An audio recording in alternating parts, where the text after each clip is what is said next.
tic-tac-toe.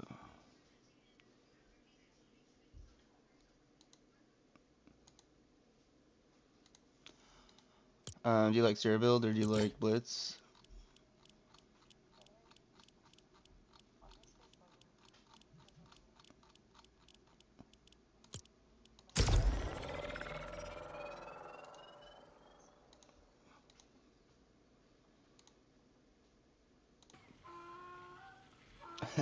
I know, I can't believe I got you the fish.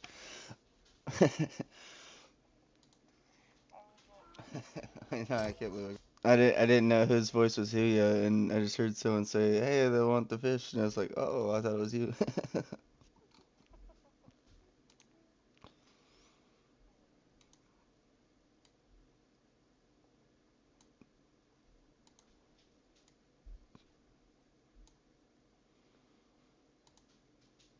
And then you're like, "Wait, I think he meant to give this to you," and I was like, "Oh no."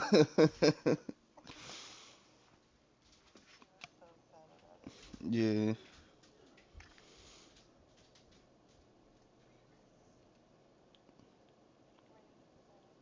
I'm in Washington on the West Coast. Yeah. What about you? Oh, nice. I like Texas. I'd I'd move there if they legalized pot, but they don't have pot legal there, so I can't. I can't. I gotta smoke my pot.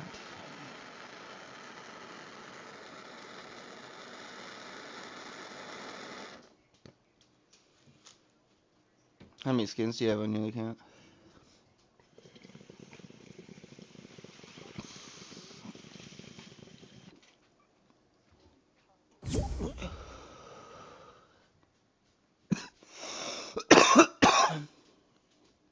16.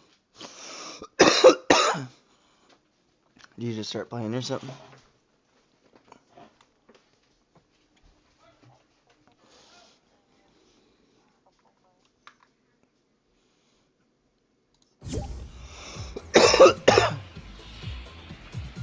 Nice. Since last December? Did you do the Winterfest and all that? Cool.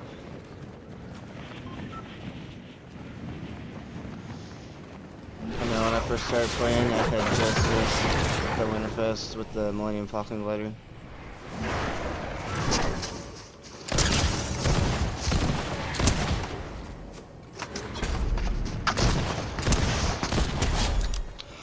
I killed the guy at the ground.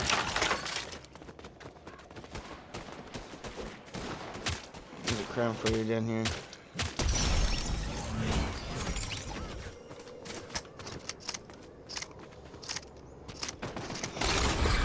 Watch out, everybody's up here somewhere. I just see you.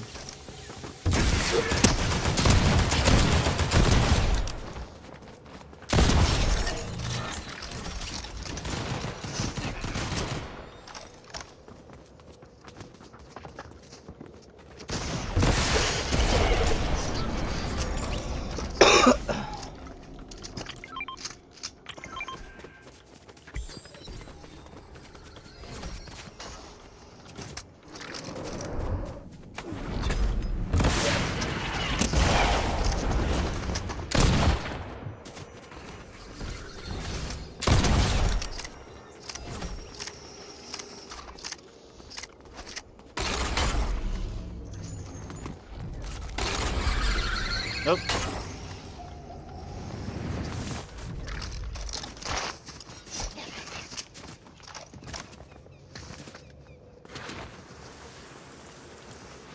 Damn, a lot of people landed on that wolf. That was weird.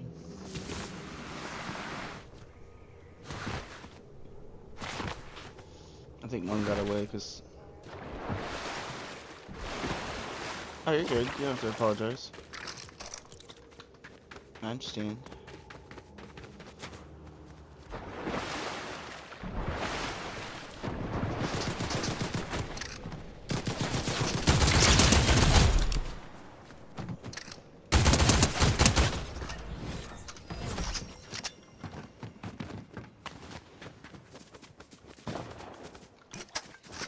You want a purple rifle?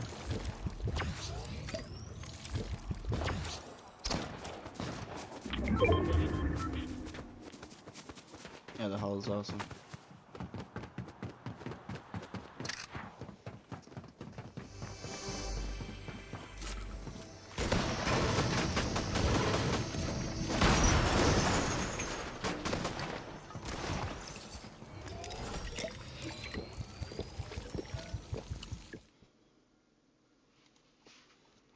Do you need some food, big boy?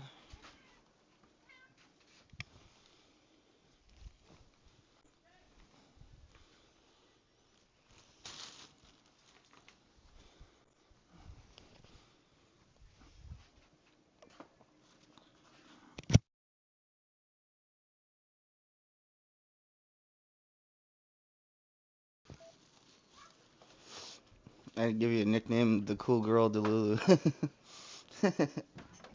On Fortnite.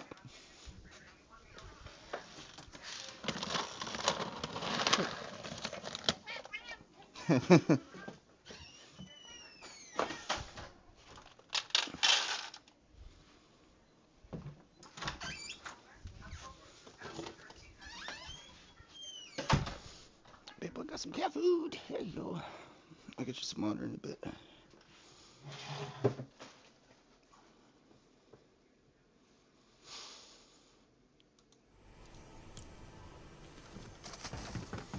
Guess who's back? Back again. Oh, the Stranger Things season 5 comes out in November something. I heard for Thanksgiving is when it comes out. They're only releasing like a couple episodes. What? You never seen it?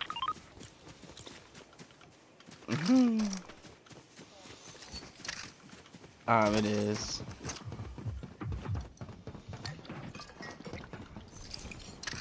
I have Netflix if you want to use my Netflix.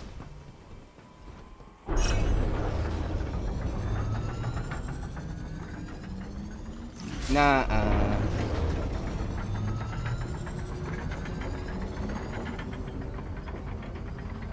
Only when I want to be. That could be a jerk. Well, I just be who I am, you know. I don't try to be nice or mean.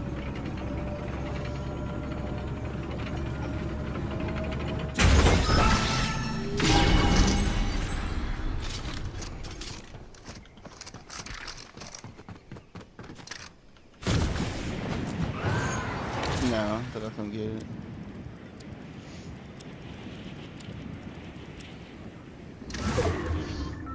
Yeah, one of my end games, there was a guy hiding in the tree, and I used the airstrike on the tree.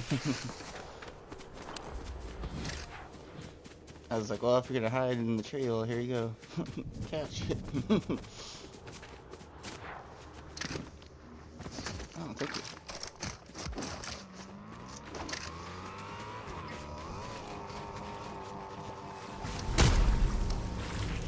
Word.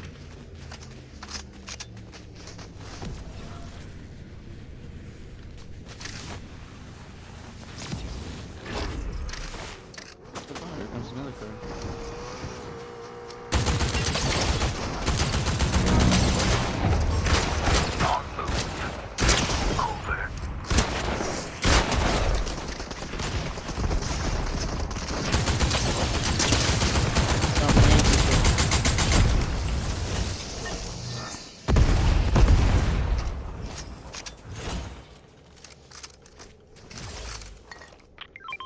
Yeah, the people in my lobbies are sweaty.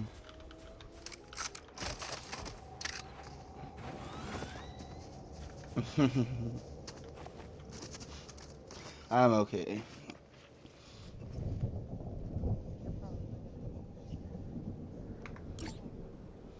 No, don't worry about it. We will be fine. I'll teach you.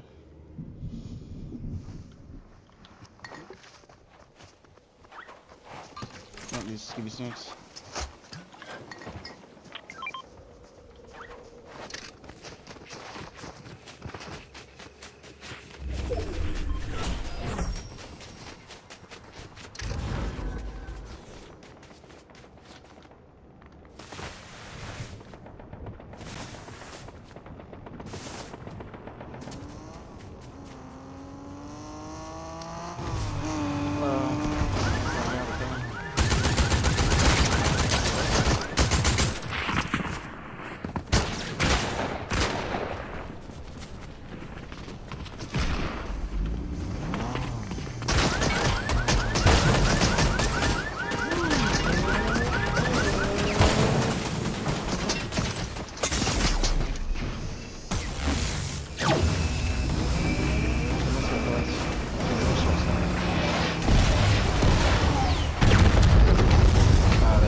Oh, he's not.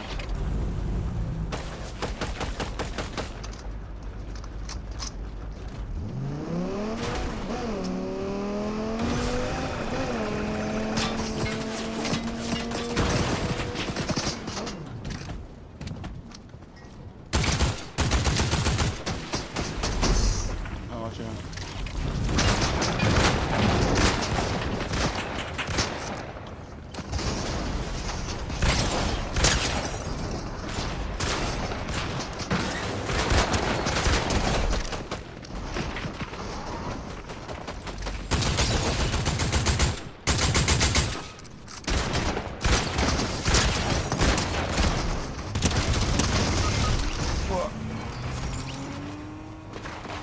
There's a home in the team. I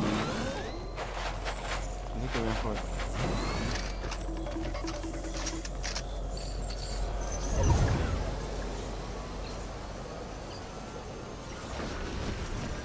Getting a mech hit next to you.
Oh, there you go. You want that chainsaw? I get some people fighting. Oh my guys are written. Oh, here's the knife.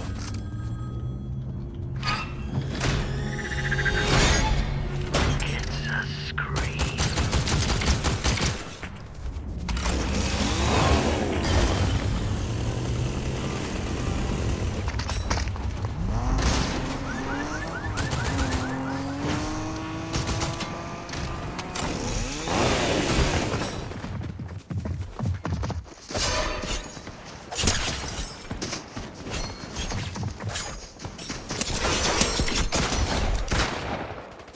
No, dude, no.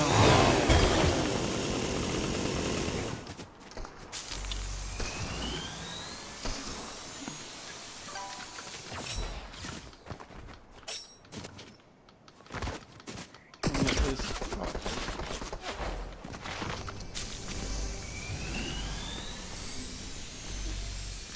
Where those ghosts go? Have I been down there?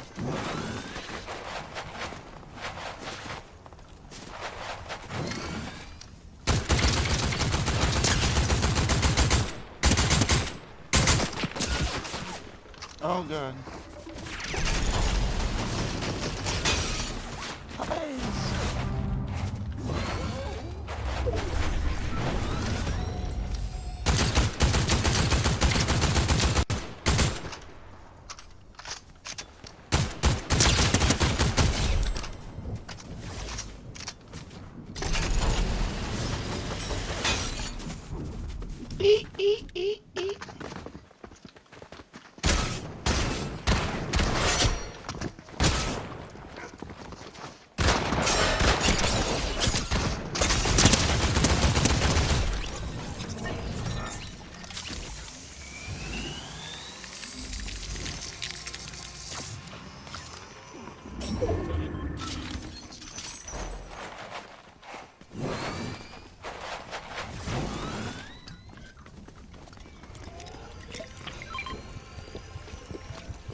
Alright, let's go here.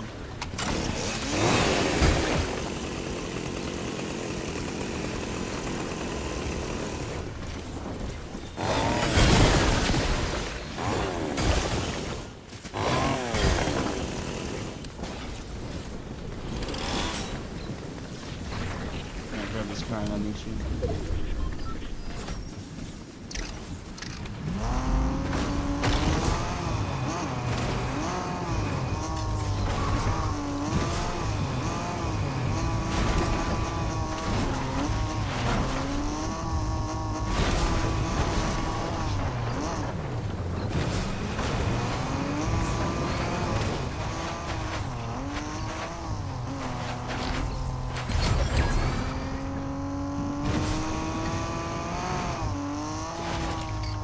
Menace right there.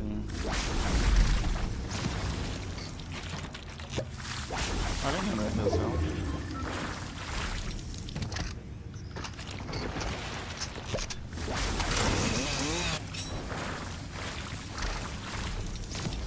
That's cool.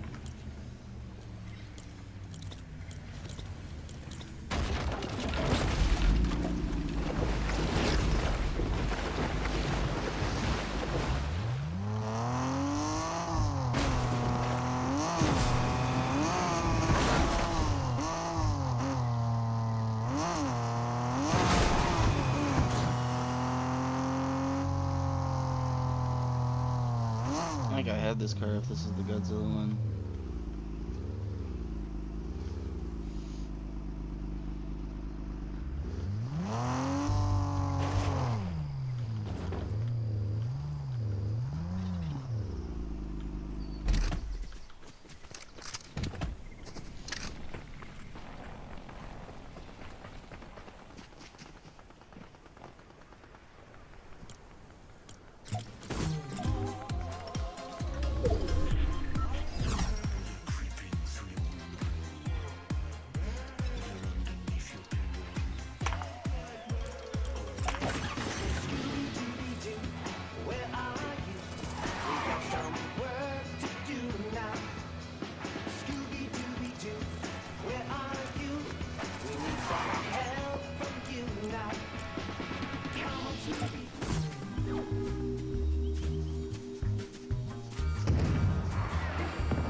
Start moving this room.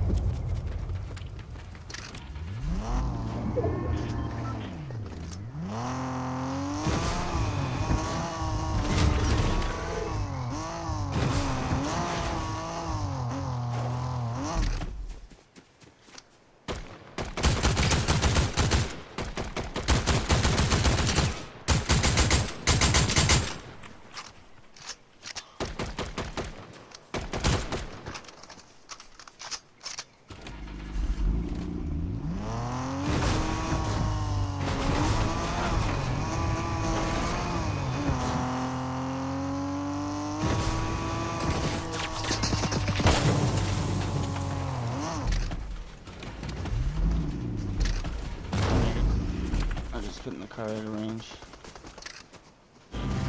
Oh, he rebooted.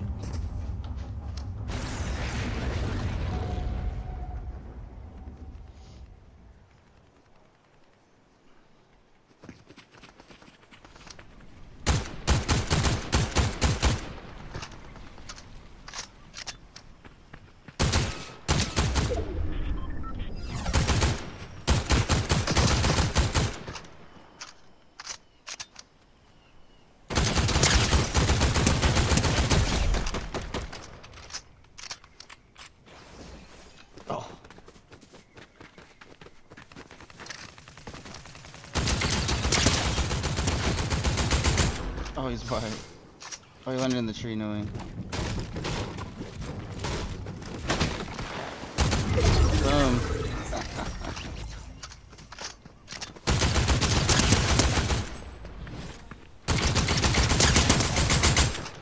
125 or 225.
121.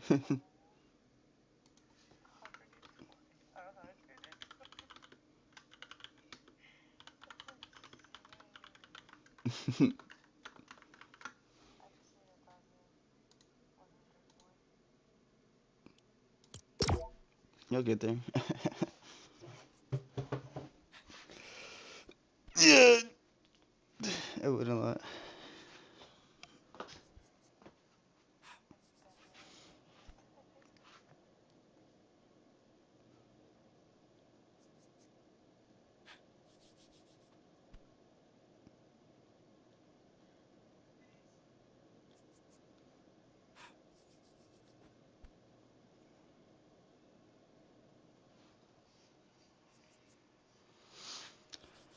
I used to play the old Call of Duty, like Modern Warfare 2 and Black Ops. Yeah.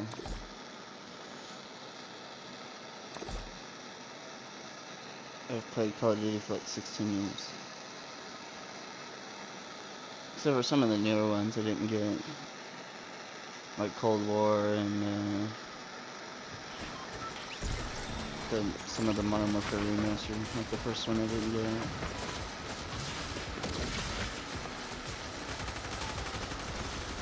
I think I got Modern Warfare 3 remake. And then I got Black Ops 6. I was gonna get Black Ops 7, but it looks terrible.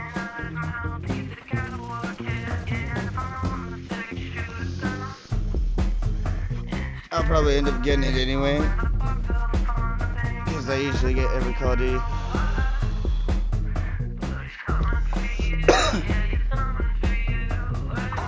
Yeah.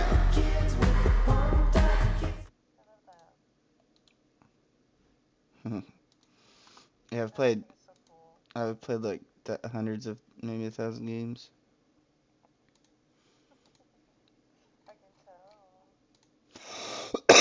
I know, that's why I'm so good at like movement and stuff, because I've played so many games where you have to do like movement. You have to do like obstacle stuff, like Uncharted or Tomb Raider and stuff like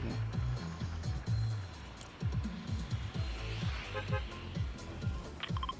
Or like Borderlands. I like Borderlands.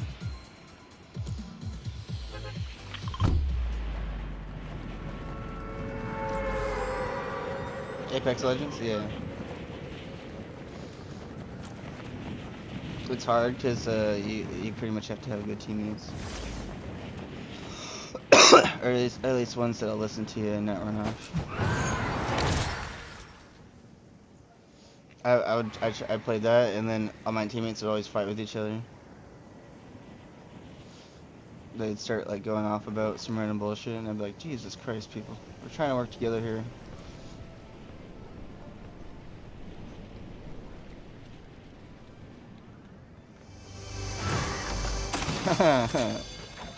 On Apex.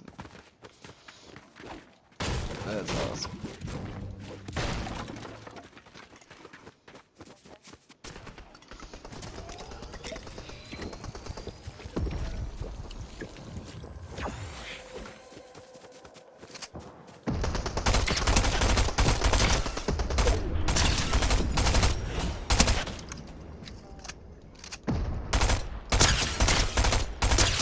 Yeah.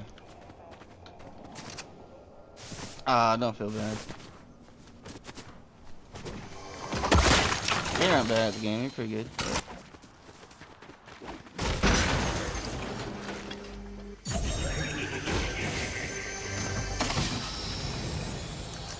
Apparently there's a quest to carve pumpkins here. Oh, hello. Thanks for waiting. Who did that? There's someone shooting from over here. There he is.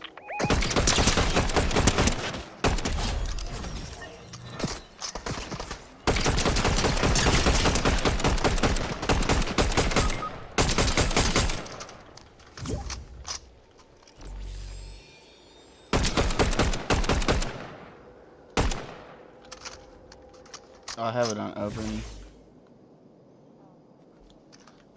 I'm gonna put it on closed.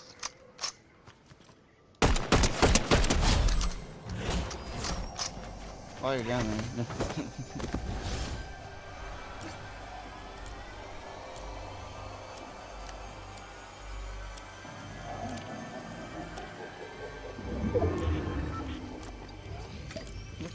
I get this too. Just in spray. Oh, I see another guy running. Yeah, that's your brother.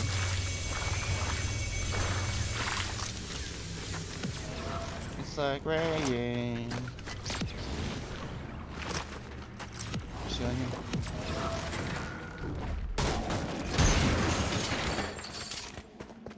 Do you need ammo or anything?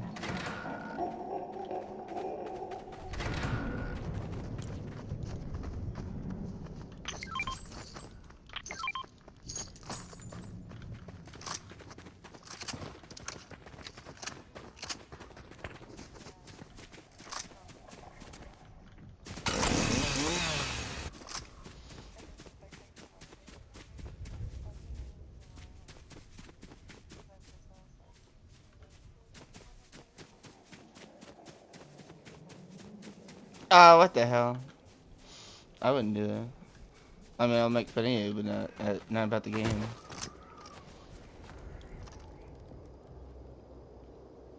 Once I get to know you better, I'll find something to make fun of you about.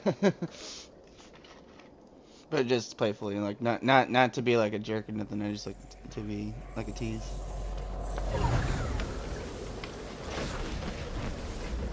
Yeah.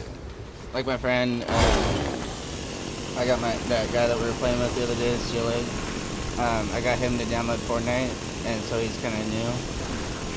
And he doesn't know like how the driving is on here, how like chaotic it is. And like there's been a couple times where like I was close to the edge on the cliff, and I accidentally went over. And he's like, "Oh, you suck at driving," and so now he thinks I suck at driving because of the couple of times where I like messed up. And so now every time I get in the car, he's like, "Oh God."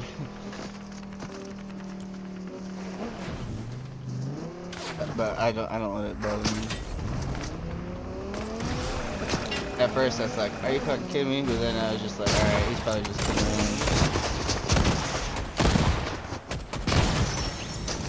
I was all getting defensive. I was like, "I'm not the fucking worst driver. My friends will tell me I'm a good driver." I was like trying to defend myself. And then I was like, "Wait, you know, he's probably just fucking."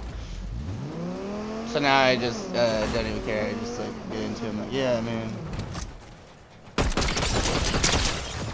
Better hide your kids."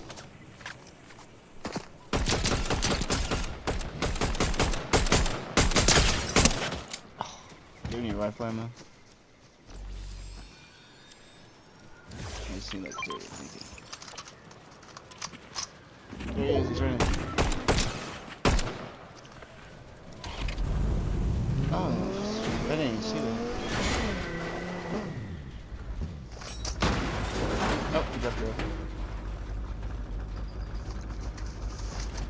Have you ever watched his Dark Materials?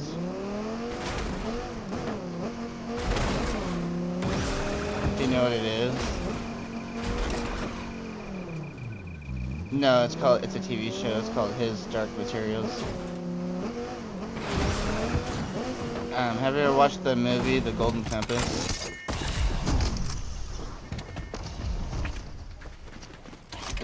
It's where this girl, it's all the animals talk, and this girl has this golden compass, and it like shows her, I forget what it leads to, but she follows the compass or whatever, and then she finds like this talking polar bear.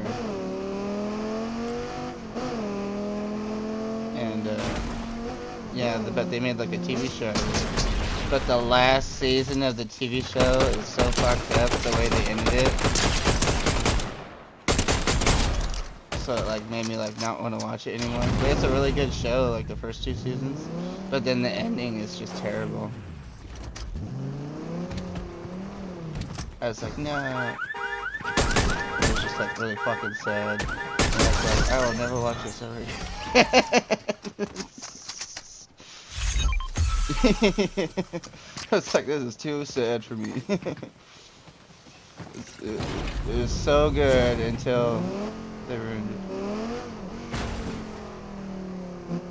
Oh, that's fine. Yeah, I don't even know who that was. I have a bunch of friends that add me, but they don't actually play with me.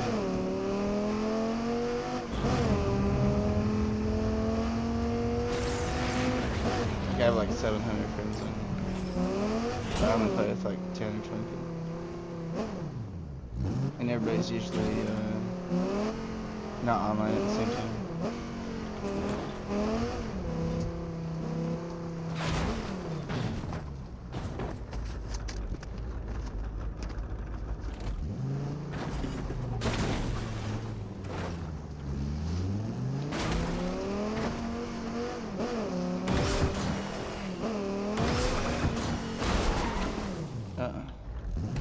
Oop, oop, oop, oop.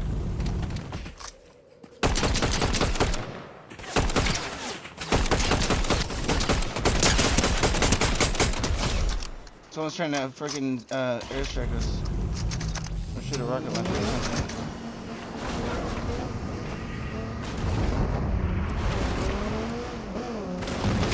Oops.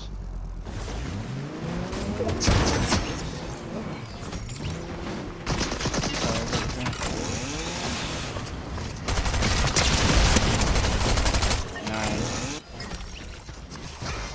Scooby eats Scooby Snoop. This guy with his rocket.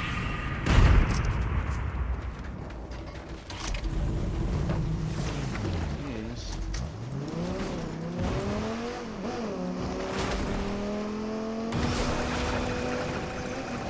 Jeez.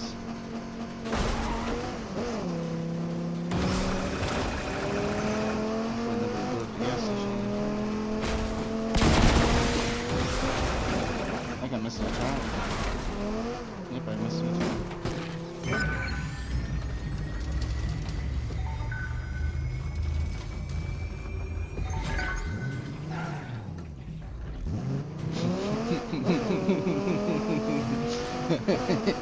That's okay, there's people that play this a lot and they still do that. I crash through the gas station all the time. Especially when they had the helicopters. I'd try to land right next to it, and sometimes I'd go, that's my car! That's literally my car! What the fuck? Get your own car, you shit. What's going on here? Run for your life. Oh god, I gotta reload. No, I had to reload. Run, take it in the car and go. Shit, I got out of the car and my gun wasn't reloaded. Yeah, you did good. No, you're not. You're doing good. You had 3 kills. You had almost as many kills as I did. Only had 5.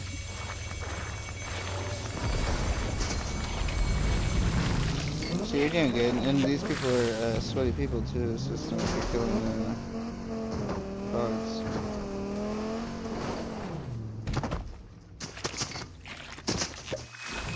Like we could spectate this clown guy.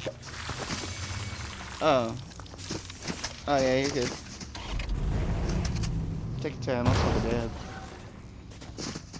People are always like, I'm sorry, I need a minute, and I'm like, hey, take your time, it gives me a smoke break. Because everybody's usually like wanting to play, like, ready up. And I'm just like, man, I want a minute to smoke or go take a piss.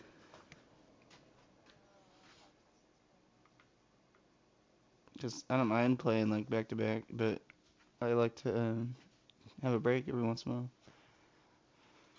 And smoke.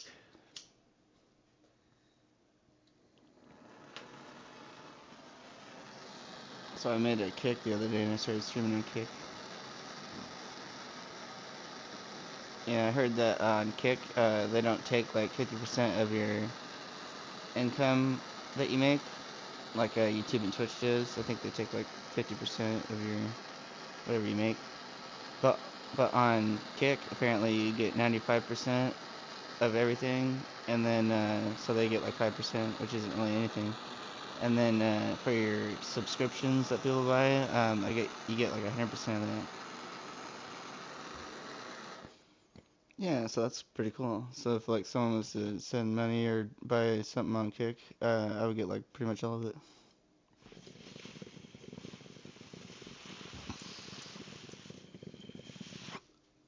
Yeah, I think that's cool. Cause yeah,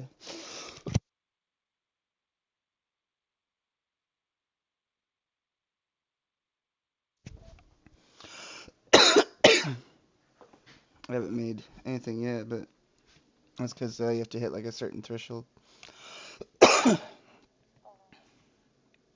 Like on YouTube, I used to be monetized, but I got demonetized because I screwed up my Google AdSense account, and I was told to contact customer service or something, or like the YouTube people, and be like, "Hey, I need help with this bullshit."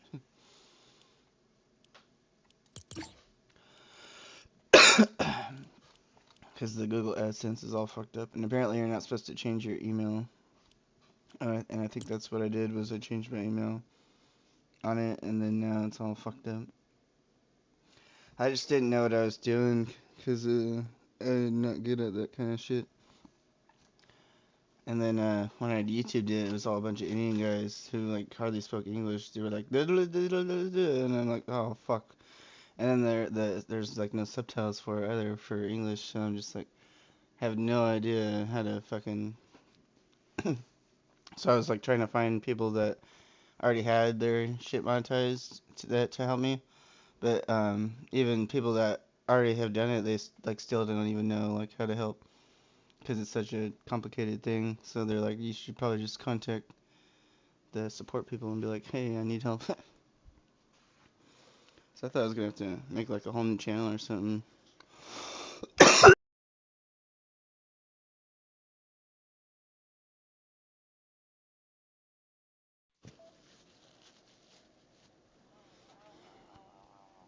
What happened?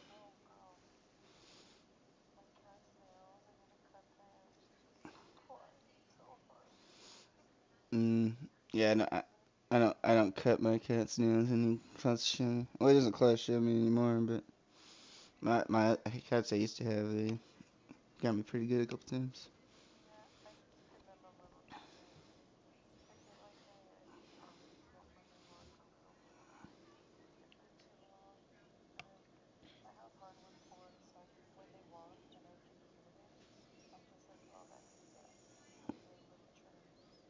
Huh. Maybe you need a little trim.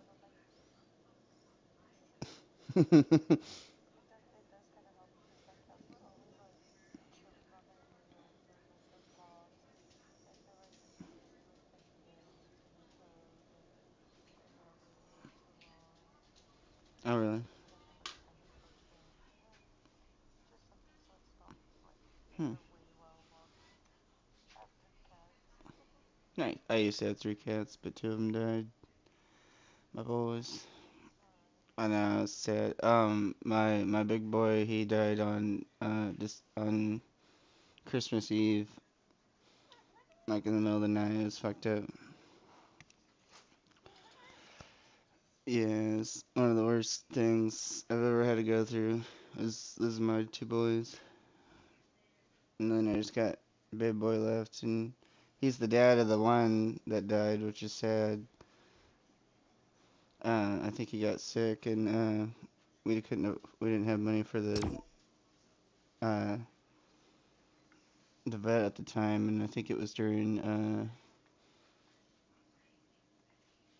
the bullshit the lockdown, so it was like hard to even get an appointment to vet anyway because of that bullshit. And then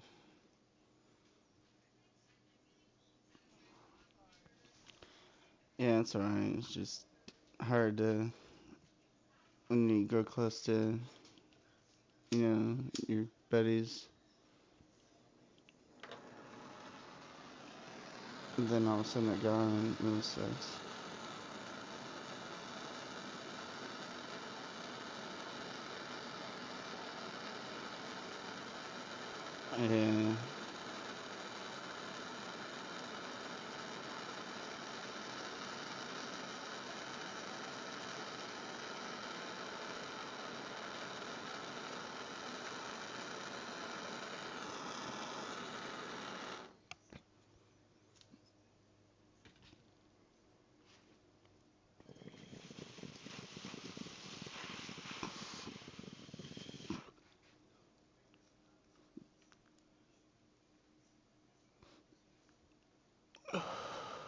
Did you find something in the shop?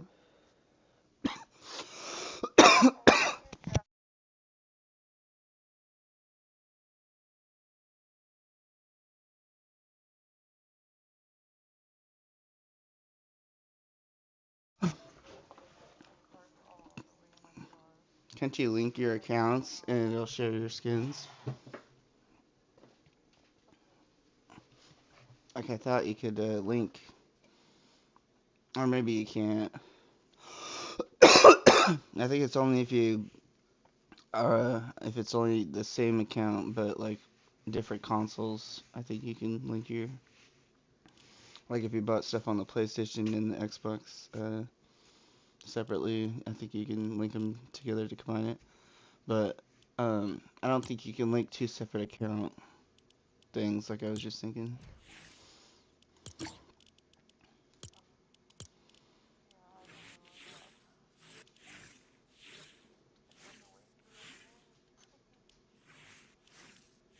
I can Google it. That's usually what I do. And although Google doesn't always tell you the truth, I've noticed.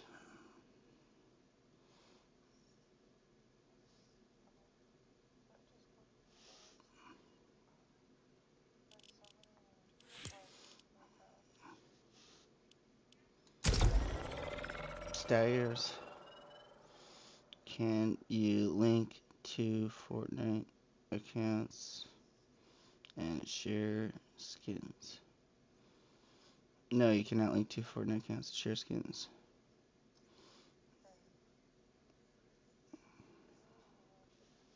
Yeah, it's so lame that you can't transfer or trade skins, because a lot of people have skins that they don't even use.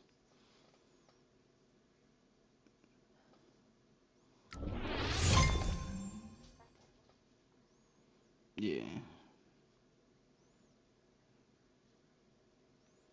That's lame. Maybe they'll do that eventually, if enough people make a start bitching down. Dude, the Mariners were so close to going to the World Series, and then they fucking fucked up and lost. We were winning 3-2, and then we lost the last two games. And they should have walked this Springer guy, but they let him hit a fucking 3-run home run to win the game 7. And all they had to do was walk the fucking guy or hit him with the ball again like they did last time. Yeah, because the guy hit him in the knee and fucked him up really good. I don't know if it's on purpose or accident. I actually didn't watch that game.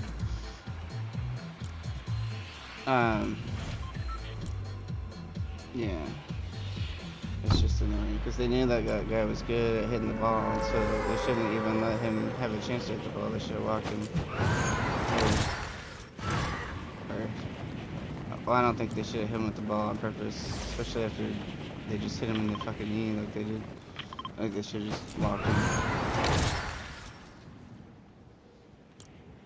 But instead they threw a nice pitch for him to hit, and he hit a 3-run home run and won the game. And it was the last game 7. It was game 7, and they let him hit a 3-run home run. And everybody's fucking pissed.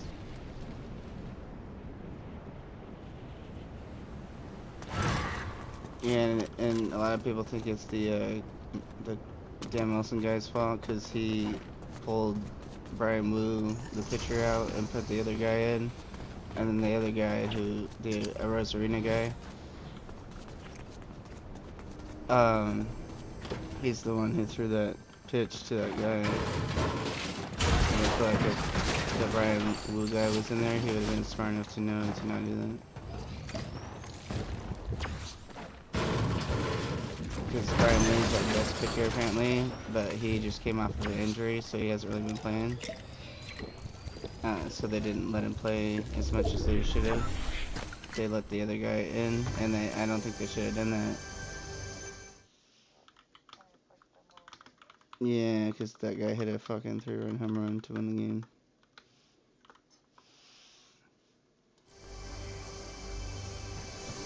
Yeah.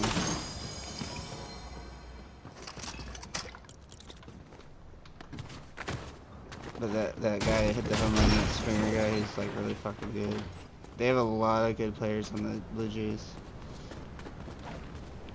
Yeah, they have this Eddie Guerrero Jr. from the Dominican Republic, and his dad used to play on the Blue Jays as well. So he's kind of like the new Ken Griffey Jr., where Ken Griffey Sr. and Ken Griffey Jr. They were father and son, and they both played on the Seattle Mariners together at the same time. Yeah, so his dad was 40 years old. And then there was a game where they both hit home runs back to back. So Ken Griffey hit a home run, and then his son comes up to bat after him, and he hits the home run too. Yeah, it was like in the 80s or the 90s. Yeah. But Eddie Guerrero Jr. is like they have like the same thing where his dad used to play on the Blue Jays, I think, and then now he plays on the Blue Jays, and he wanted to win the World Series this year so he could give his dad the ring, which I think is awesome. But it sucks that he's not on the fucking Mariners, because I like that. I like some of their teammates, because I like Eddie Guerrero Jr.'s story and all that, and I want him to win the ring for his father. But I wanted the fucking Mariners to fucking win, god damn it. And then the fucking stupid Dodgers, I hate the Dodgers. But they have this Shohei Ohtani guy on their team. He's the Asian guy who's like really good. He's like a pitcher, and he also bats, and he's like one of the only.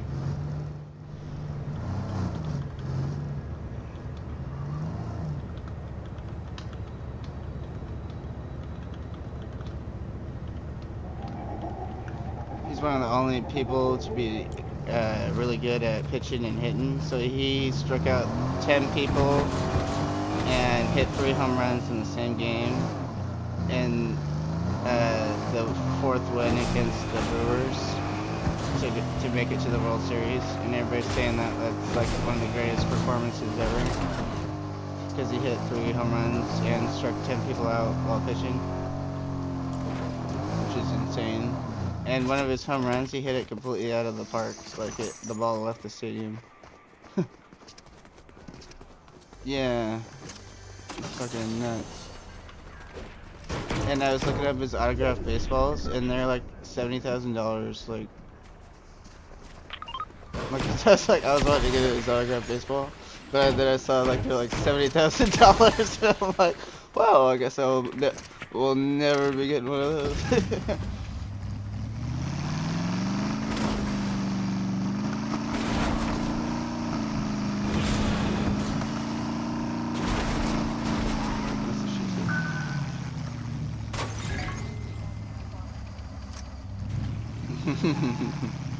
I have a bunch of them.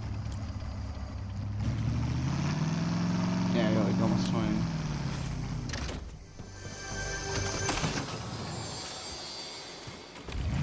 Yeah, well, I buy a lot of shit.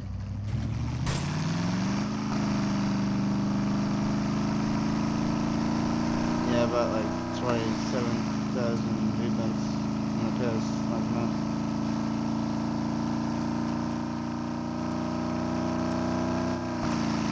Yeah, but I spent most of it.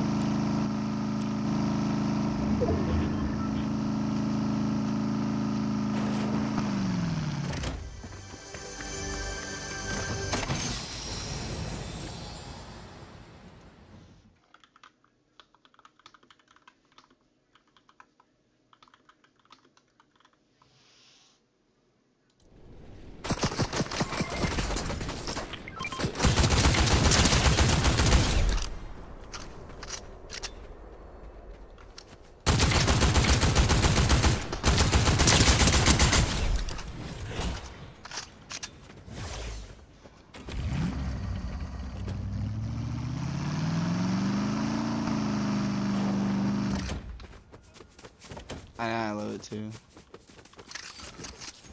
I was waiting for them to release it in the shop, and then I was like, fuck it. Oh, I need to put my boost on it. Oh no, I keep forgetting. You have a good rifle. Oh, you got a hollow.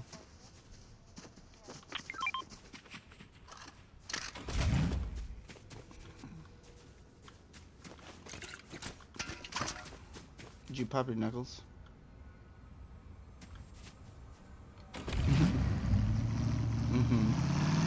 Yeah, and then you're like, oh, yeah, I do that all the time. I know I pop my knuckles, my toes, my neck, and my back.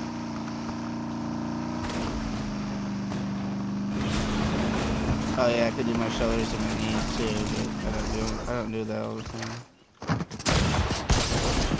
These fucking guys are sweaty. Oh my god, I'm not.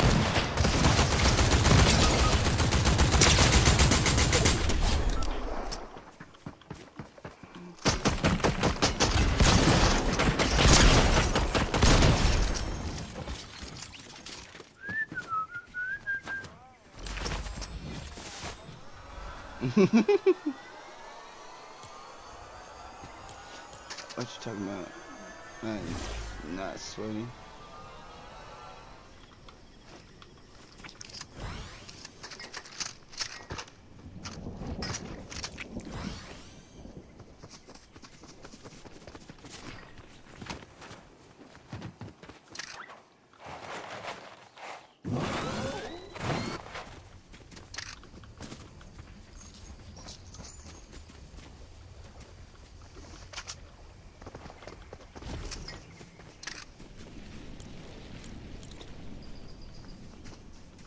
There's a blue hollow, you want that?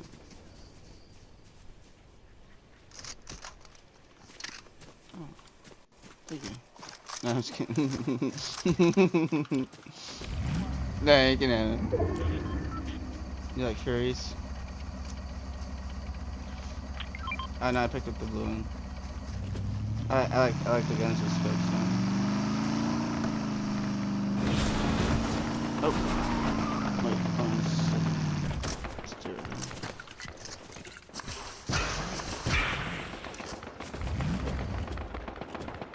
You wanna try it?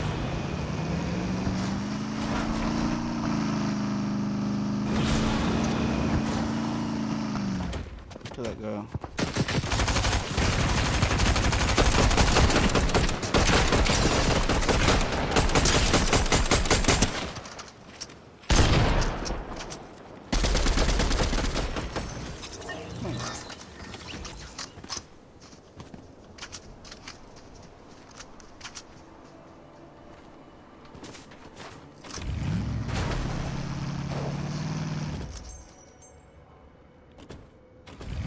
Oh, I don't care.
Can you drive up this stairs real quick? That's where the gas is.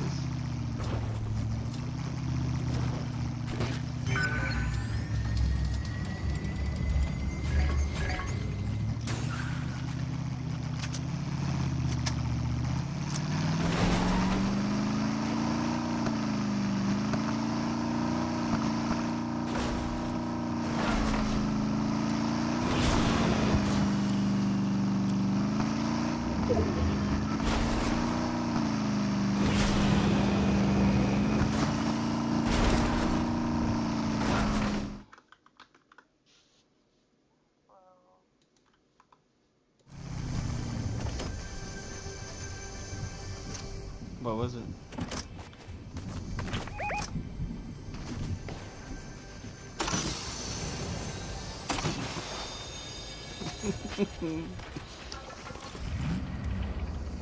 Yeah, okay.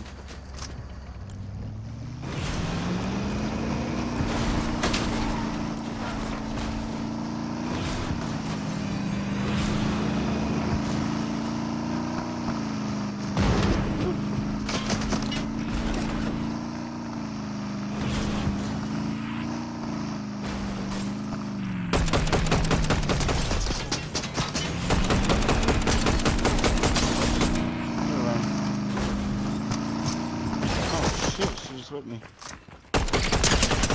Think I'm left to excite me. No, no, no, no.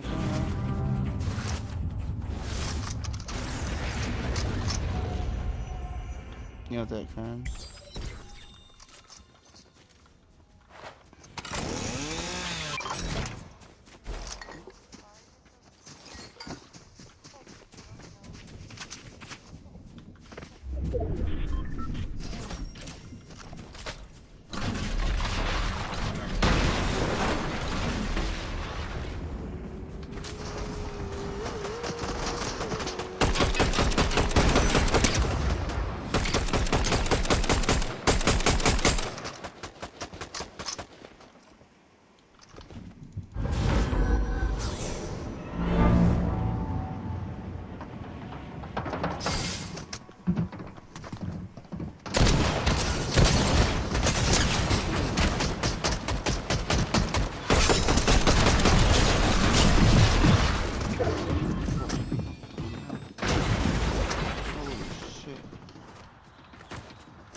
Keep ran for the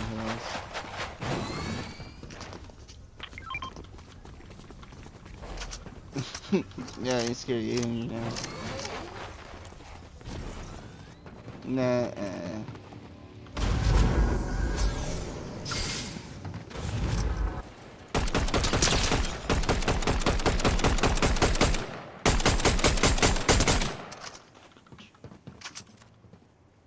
Oh, I almost had him, man. That's close.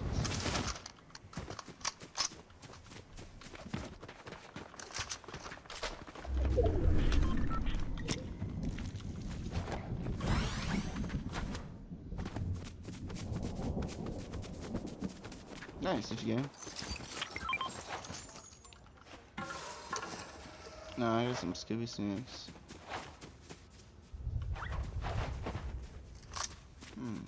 Oh, there's a chainsaw here.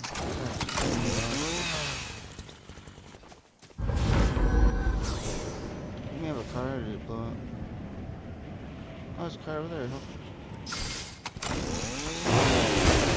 I got a ship on the mountain.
Oh, you ran.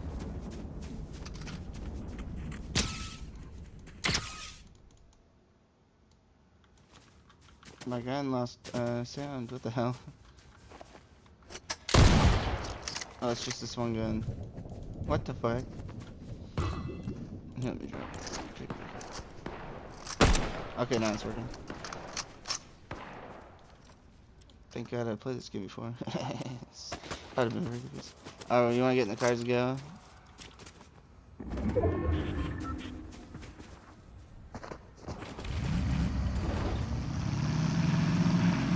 Oh.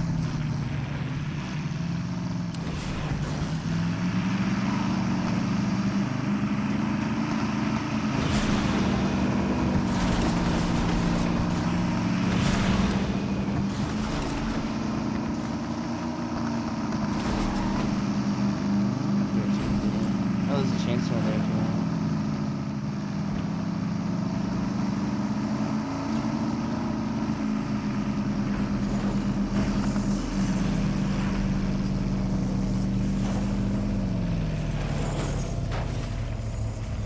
Alright, this Mr. Machine shit went in.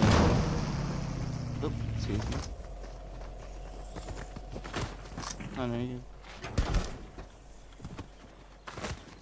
It's not my first time being right over. No.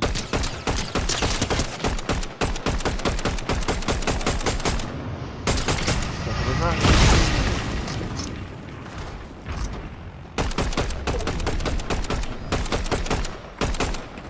That's crazy that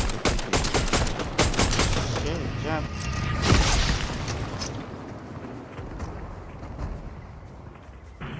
Get it, give me some of this. That's crazy. 600.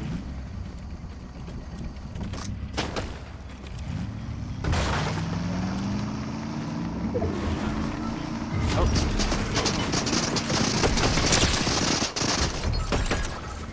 Dang. They're right down here. They're gonna come up there.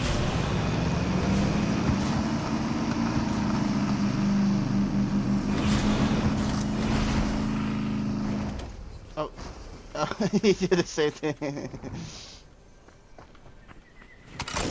I just got rid of mine because it was almost dead.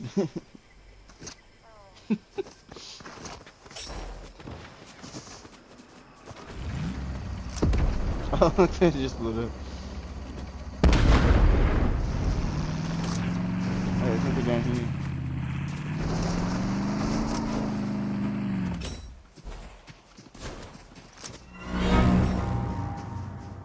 Oh, you're in. Oh, that's awesome.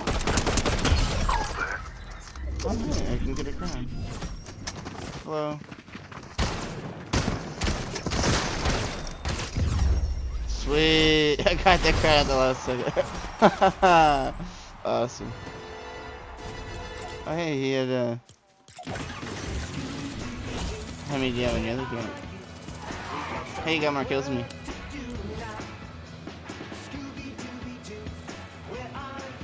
Let me go back to the lobby for 1 second so I can smoke. You got 8 kills and I got 7 kills. How dare you?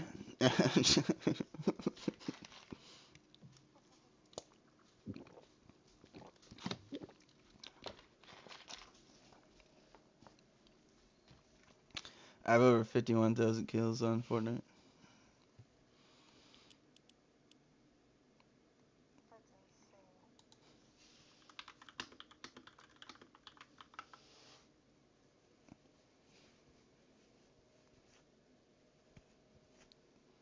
Yeah, I'm in like the top 17,000 or something like that on squads. I can check right now, actually. I got the thing right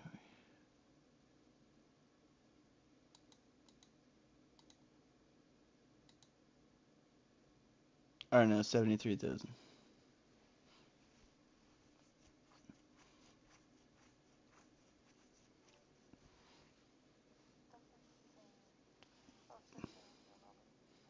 Yeah, I'm gonna smoke a dab real quick.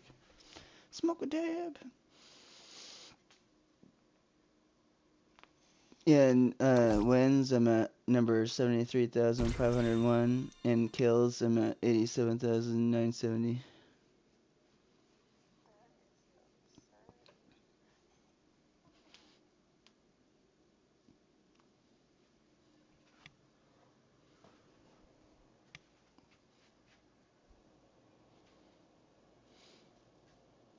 Yeah, I just wish they had like a blitz uh, tracker on here. I guess I don't think they made one, but I'm not sure. Cause I kick fucking ass on blitz. Blitz is awesome.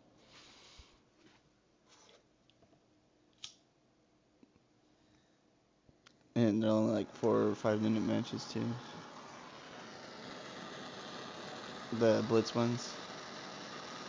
Have you played? Yeah, yeah, yeah. All right. Yeah, just been playing zero build so I could drive the mystery machine, cause you don't get cars and. Oh. Yeah. I got the Batmobile and the mystery machine is what I'm using right now. I also have the Tomb Raider Jeep, but I don't want to. I want to use the mystery machine. I like the mystery machine. Have you watched The Last Airbender?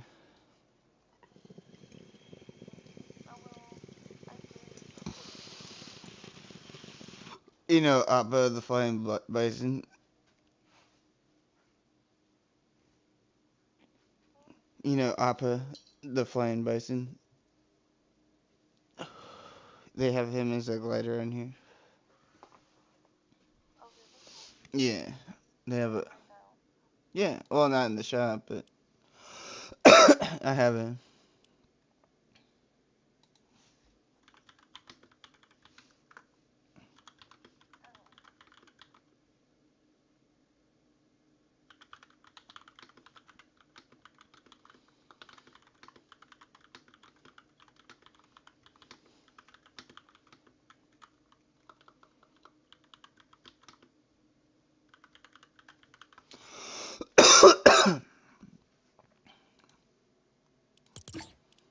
Do you want to play Zero Build or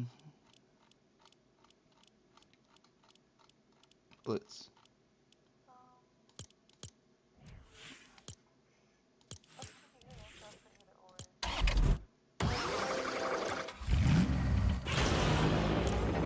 Yeah, I'll play both.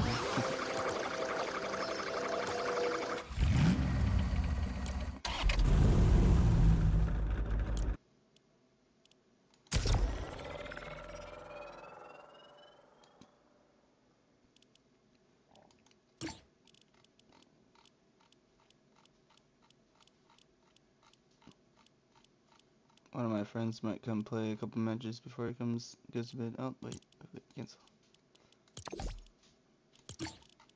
If that's alright. Do you mind if my friend joins?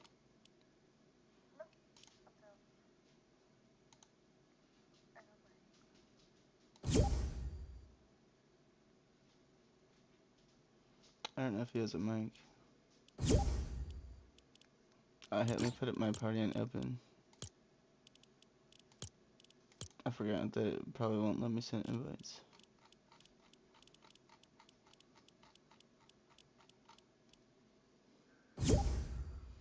There he is. Yeah, I got 3 days left. Social ban active. I have to remain socially distanced again. That's like on Black Ops 6. I got banned for saying fag. Because when I grew up, everybody was like, "Oh, you fucking fag," and then so like I still say it and shit. But like nowadays, that's like offensive to people.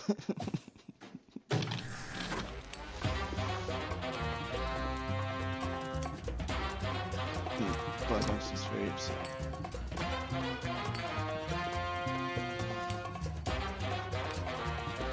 Alright, that's cool. Very good. Yeah, and I don't try to be offensive whenever I say things, you know, I just I'm just a shit talker, you know. Yeah.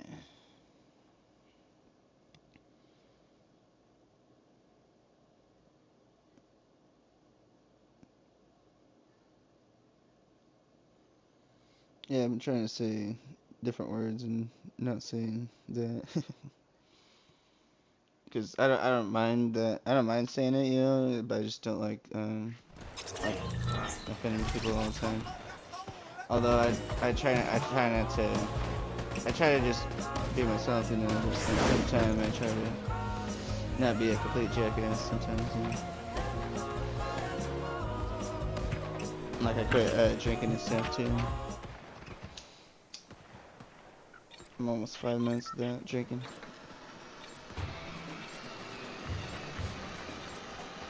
No, 5 months. 5 minutes.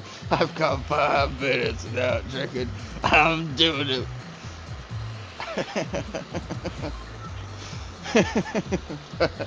It's been 5 minutes.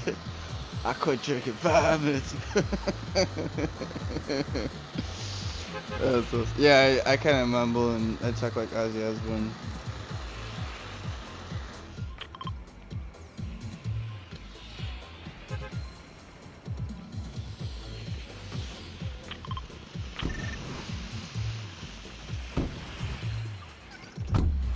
Oh, could you? No, I'm just kidding. That's cool.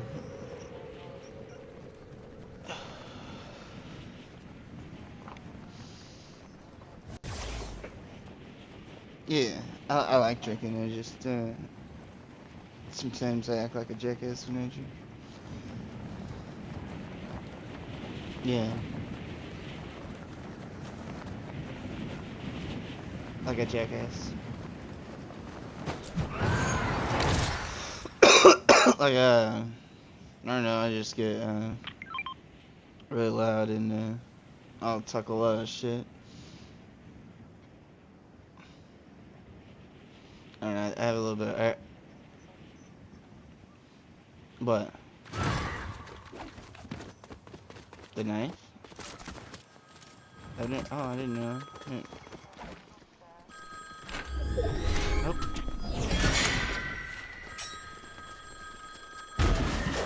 Ah. No. That's okay. I'll hire Scooby. Here, talk to Scooby. He'll give you a free. He'll give you a free item.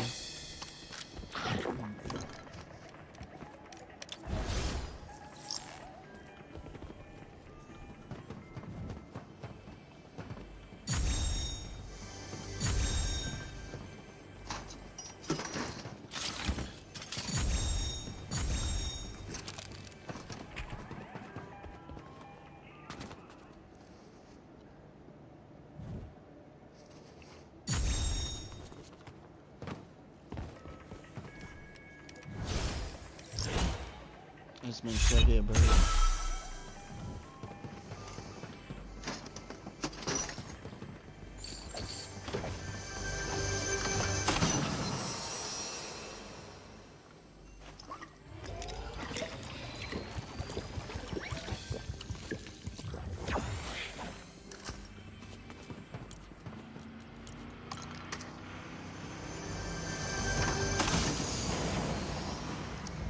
Here's a green hollow.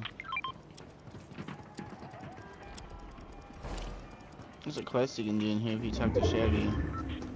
You have to like go and deal with all this food stuff, and then you have to make him a burger.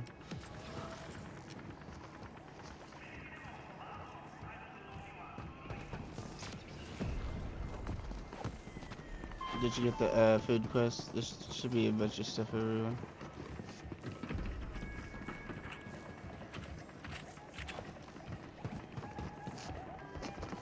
One of them should be like right here. I think you just gotta go up and look at him.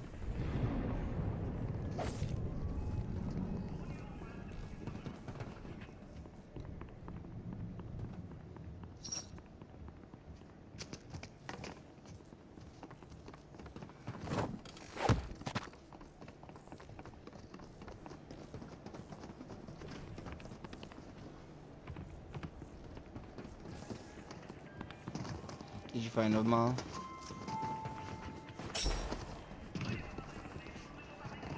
Did you make Shaggy the burger? Did you? Okay, I think you just have to bring it to him.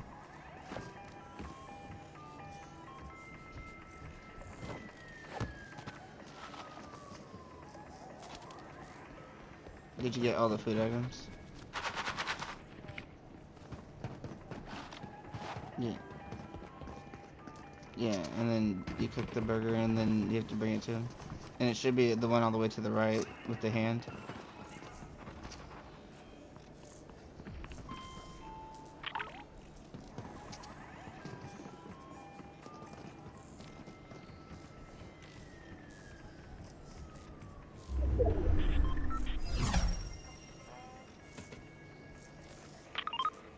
Did it work?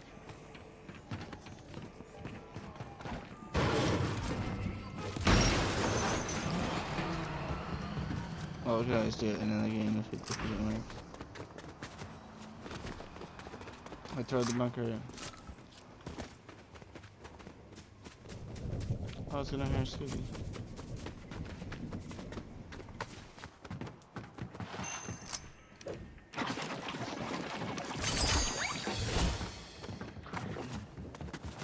I got 10,000 XP for hiring Scooby. And I completed a quest for spending gold bars. And I completed a quest for purchasing an animation service. Damn, I did 3 quests by hiring Scooby.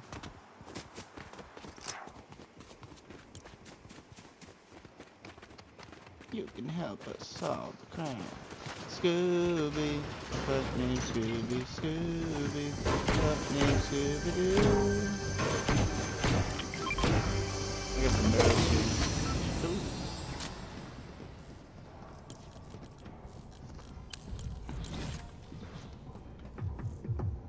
I got some barrels right here.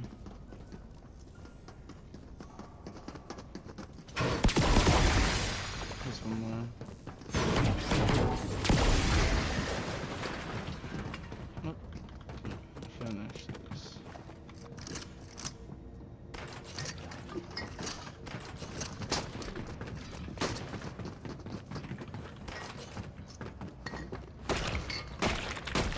You're shooting Scooby.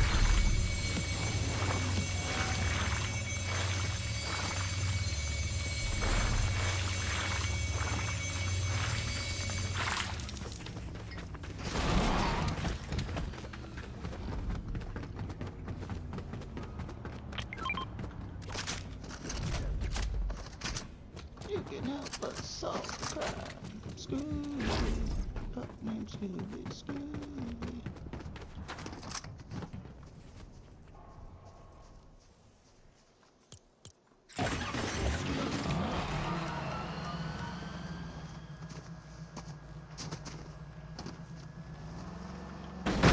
Dogs are dead.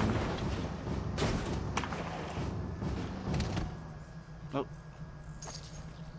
Scooby dropped a chip for you. I don't know what the fuck it was, ammo. That was funny. Oh, he's back in the car. Oh, you kicked him. There's a boss over here. I wonder who that is. Is that Jason?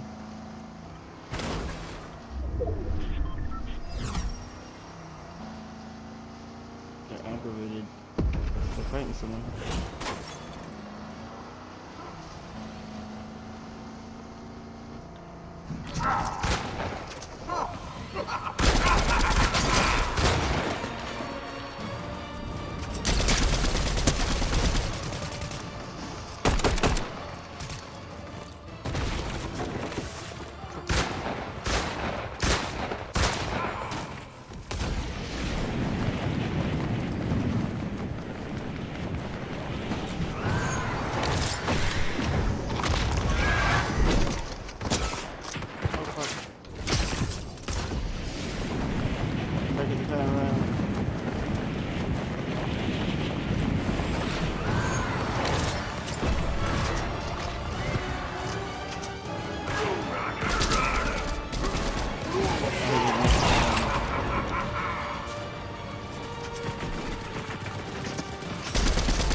chainsaw, nice.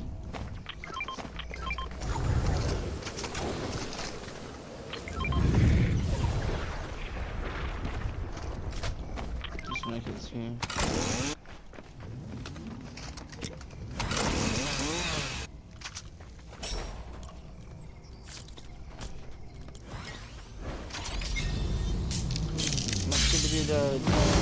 Oh, sorry.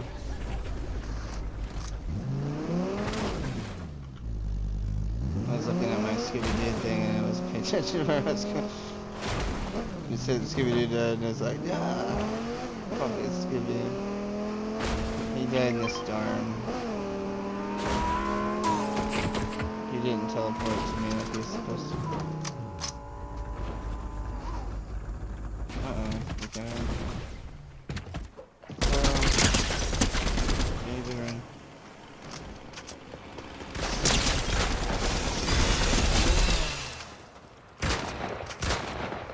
Oh, car went in the water. That's funny. That's funny, he's all like running with the chainsaw. Ah.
Jump, jump.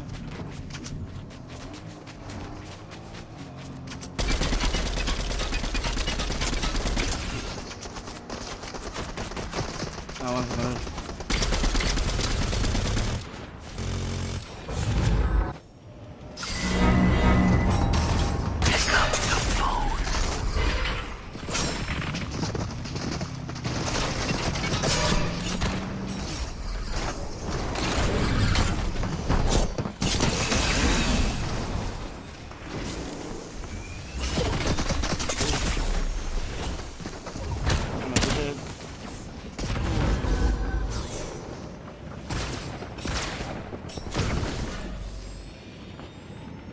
He's jumping around. Fuck. Oh shit.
Nice. Run for your life.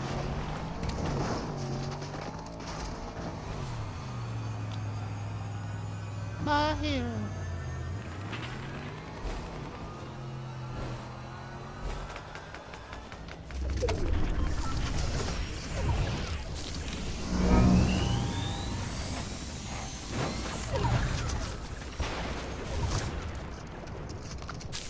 Oh shit.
No.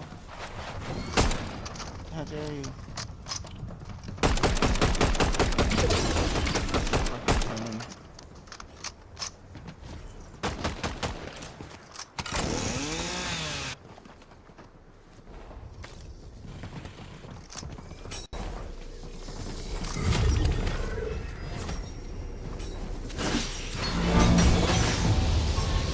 What's your favorite scary game?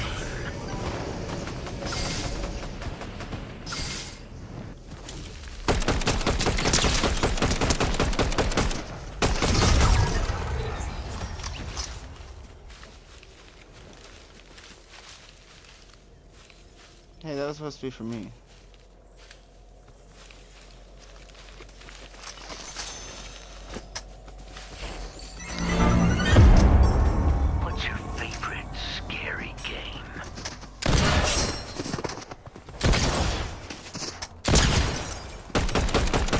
That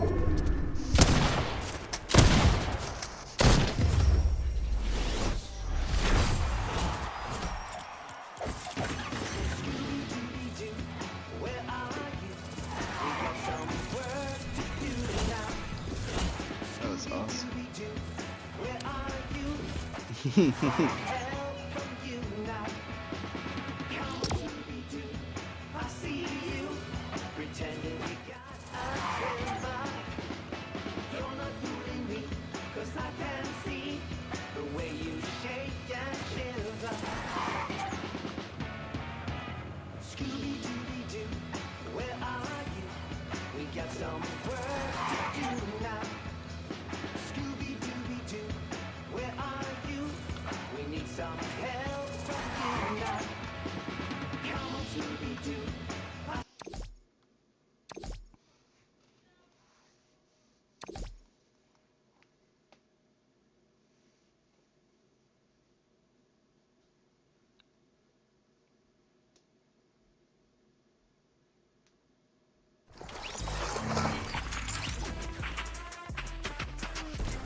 What do you guys want, man?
Nice.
Get some minis though.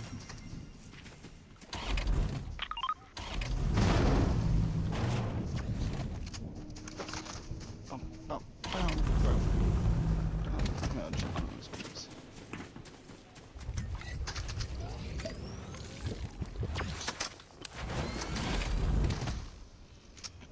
You can drive, I gotta run and take a piss real quick. Oh, back in 10 minutes. No, it's kidding.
birthday's in 3 days.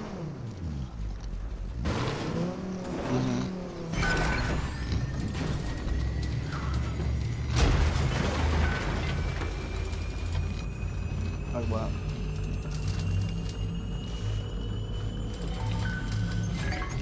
Spanking.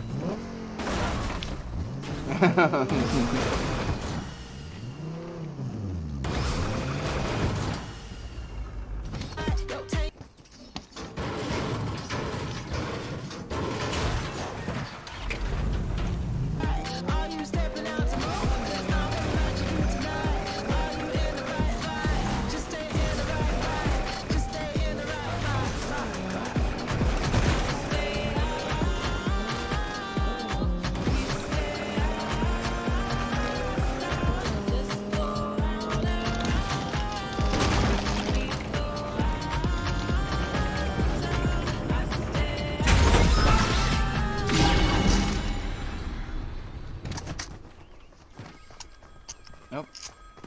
Someone's calling. Who is it?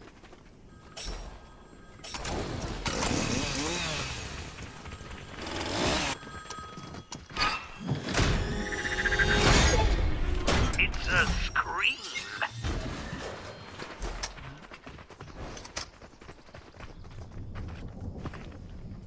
I'm gonna check these mazes with my... Oh.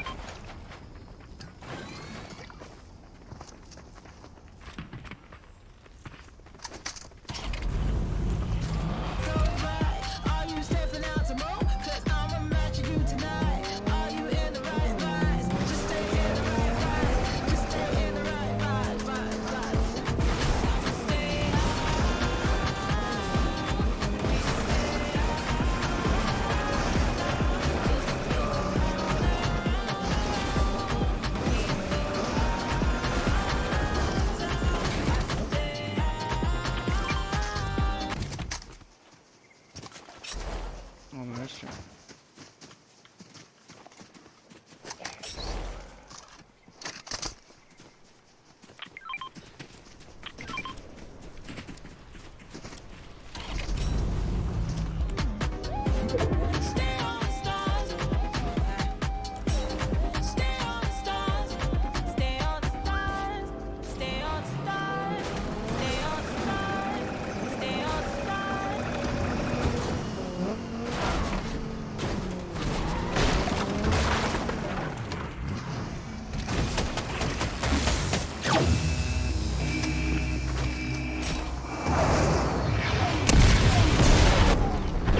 I didn't know you could kill me with that. What? Shit. I ran right into it. I was like, oh, it's not gonna hurt me.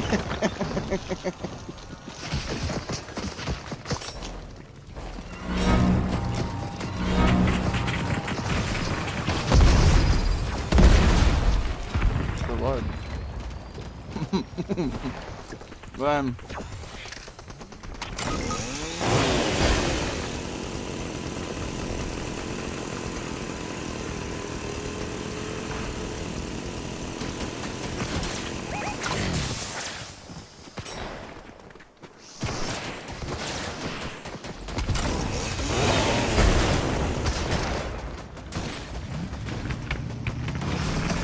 Hop in.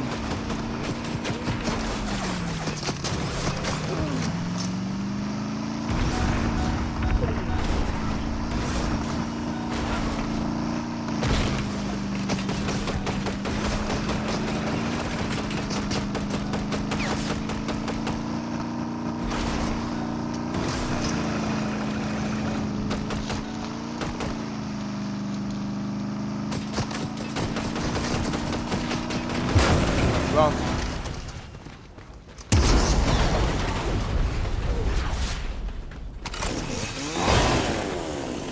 Oh shit.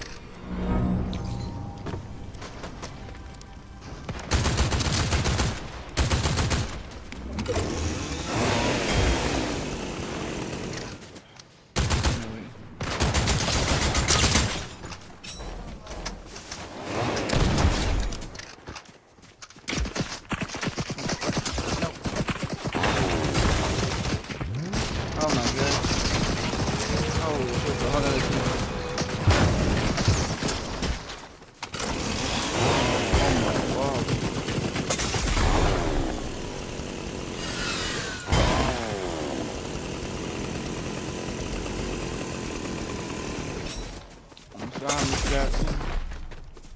I am for real.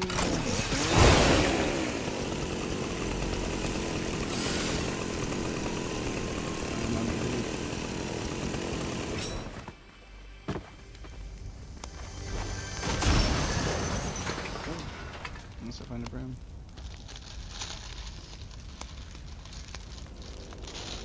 Uh-oh.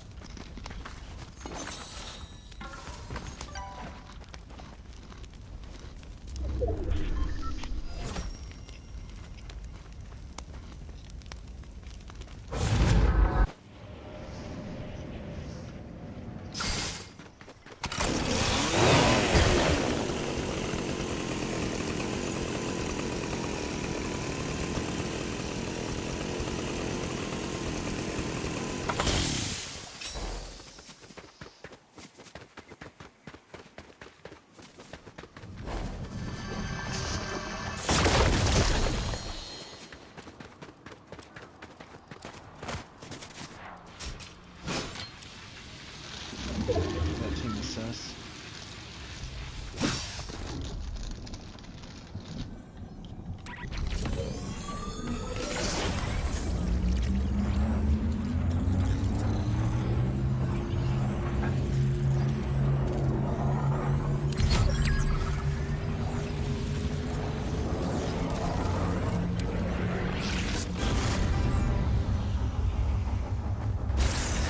Got it.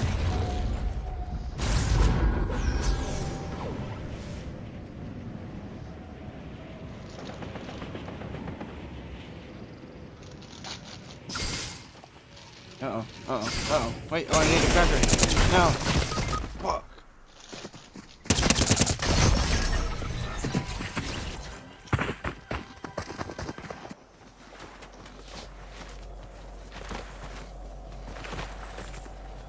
I would not go towards my body.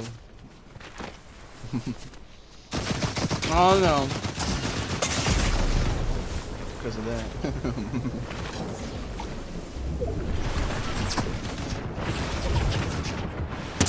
Swim.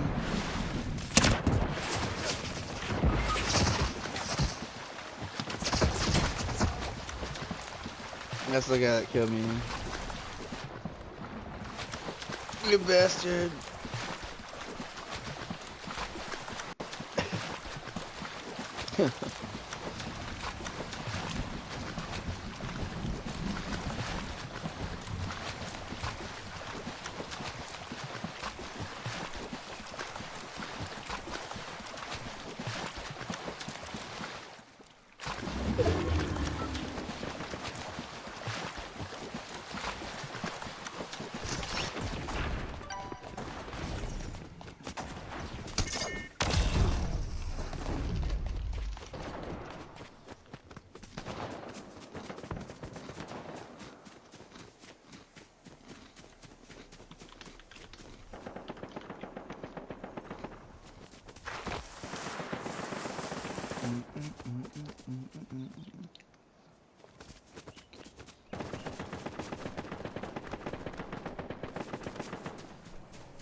Alright, that sounds good.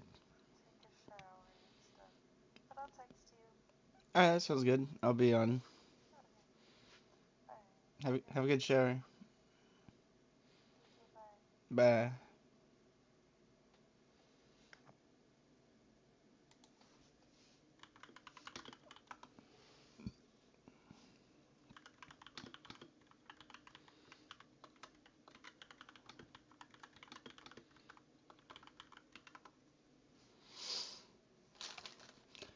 I'm sorry, Miss Jackson. I am for real.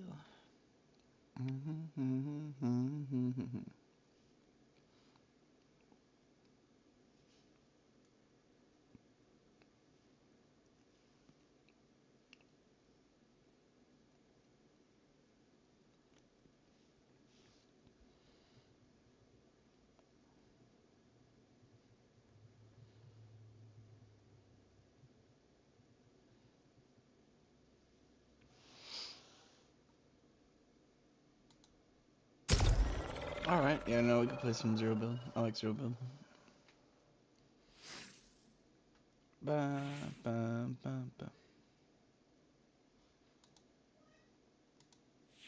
There we go.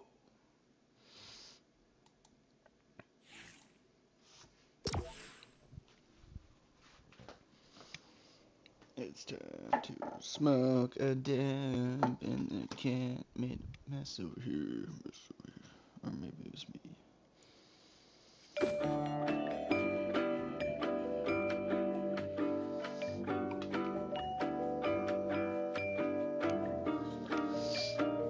Oh, I'm just smoking. Smoking in the boys' room.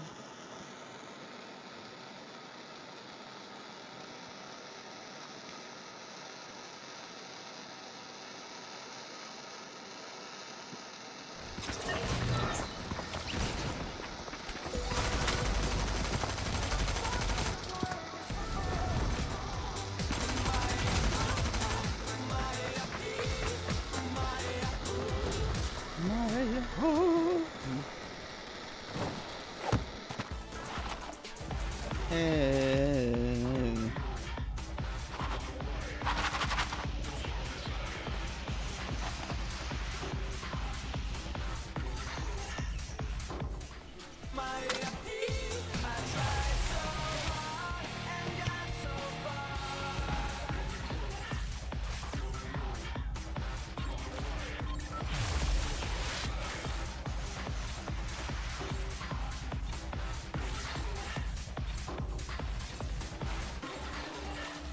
Woo.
I hear a fucking telephone, oh my god.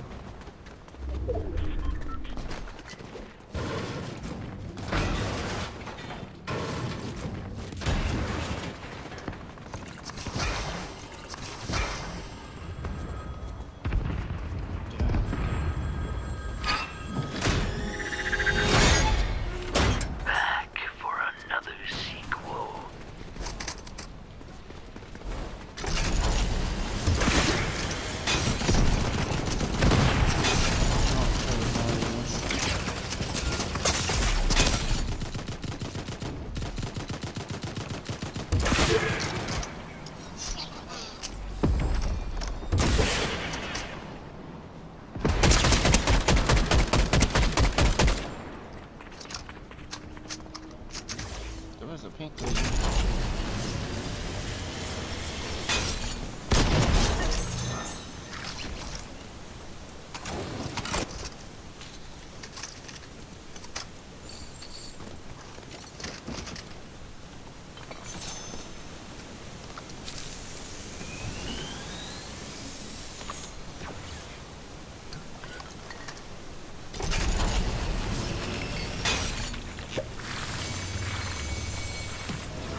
Footsteps once here.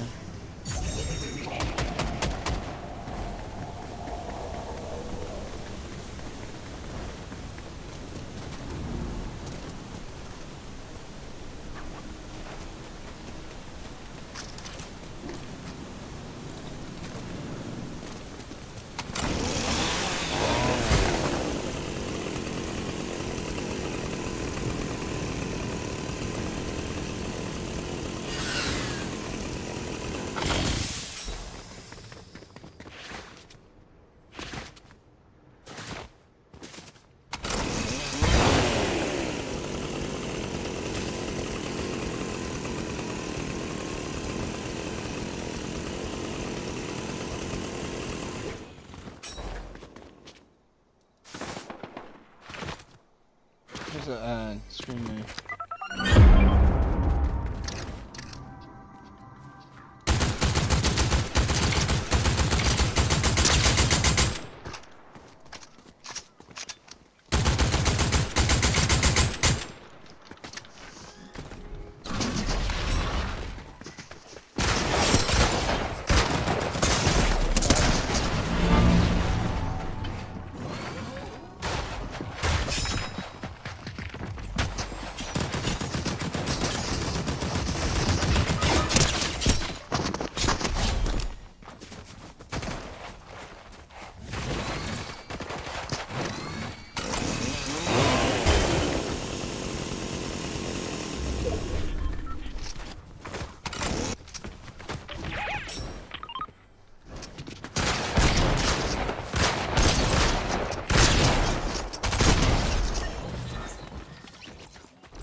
in the tree.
Oh, damn.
Good job.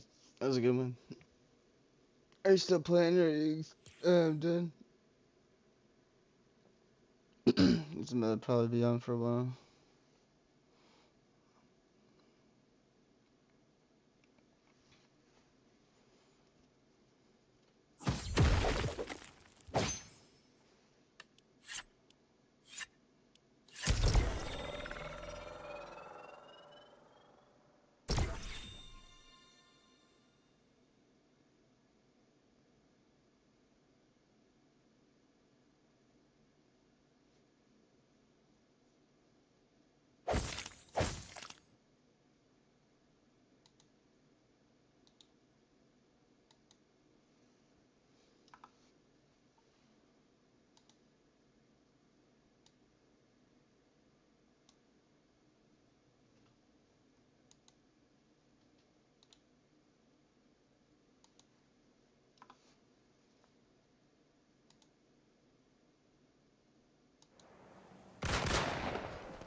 Alright, that sounds good.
anything.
Hell yeah.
Don't.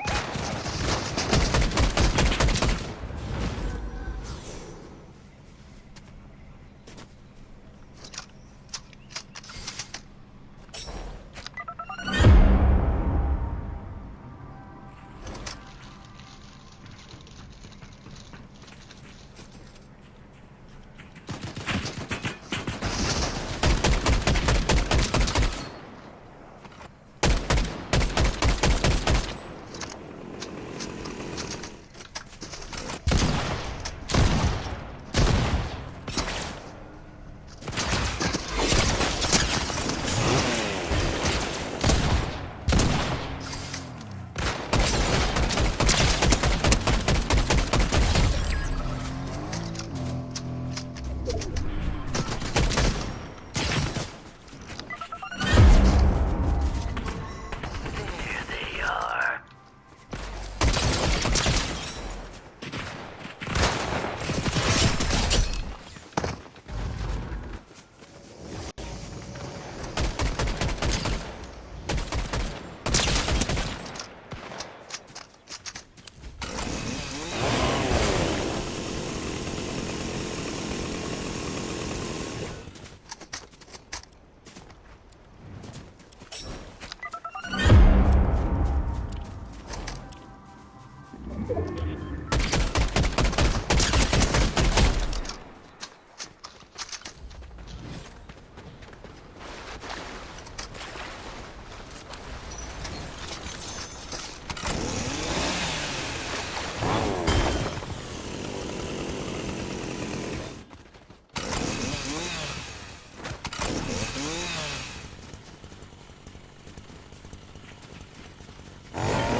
No way, dude.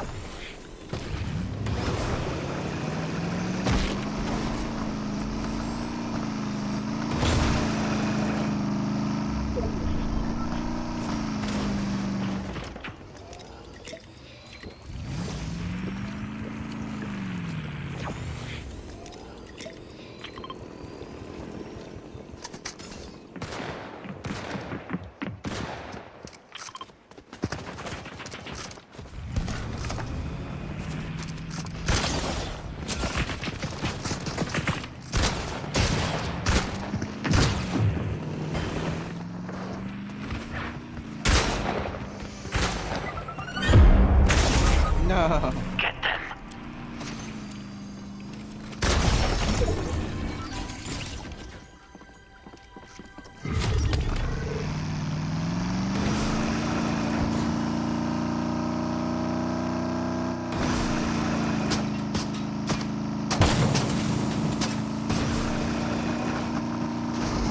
Oh.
Oh, damn. Those guys were good.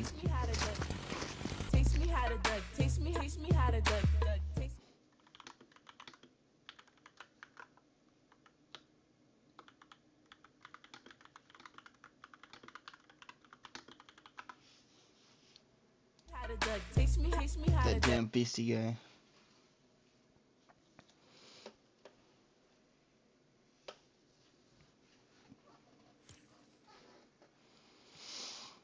Those guys were fucking sweaty. Sweaty as fuck. Alright, well, thanks for playing, just JK. I appreciate it. I had fun hanging out. I'll play some Battlefield 6 with you tomorrow if you want.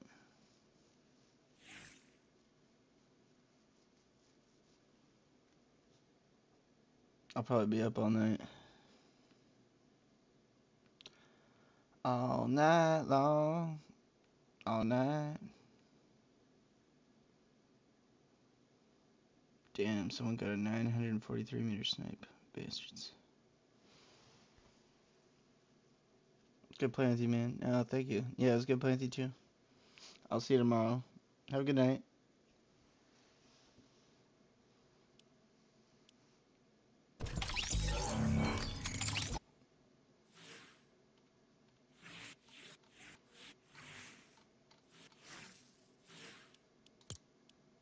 I will be here.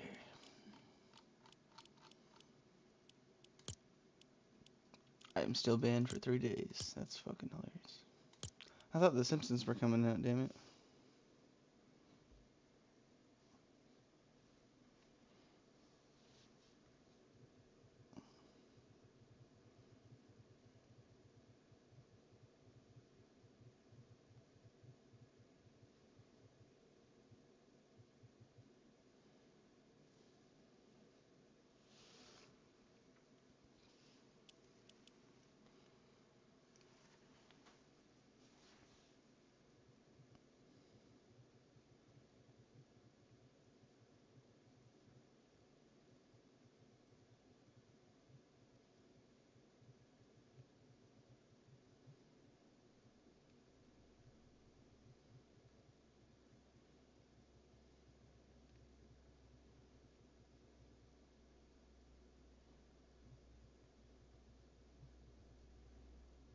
Huh.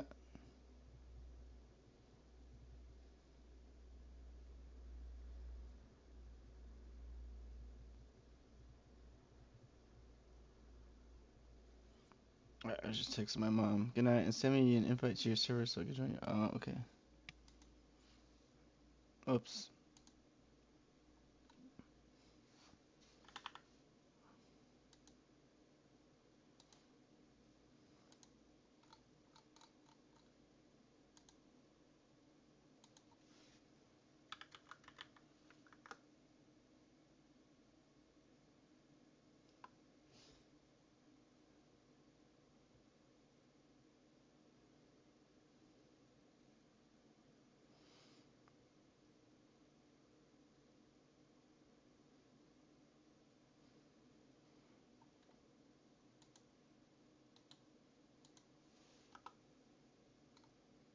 Oh, I guess I already, yeah.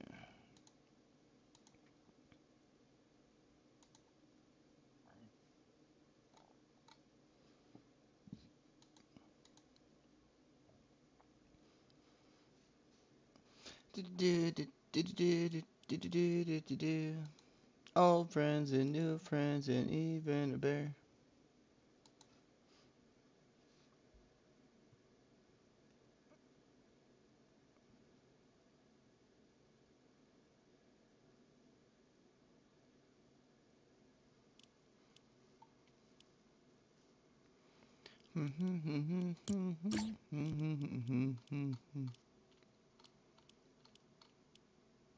I'd do anything just to holler to him.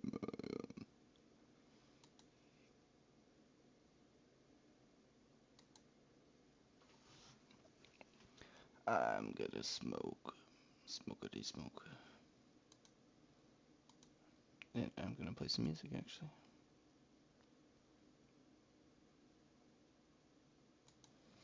I missed the fucking Mario Kart stream today. I was fucking tired as fuck.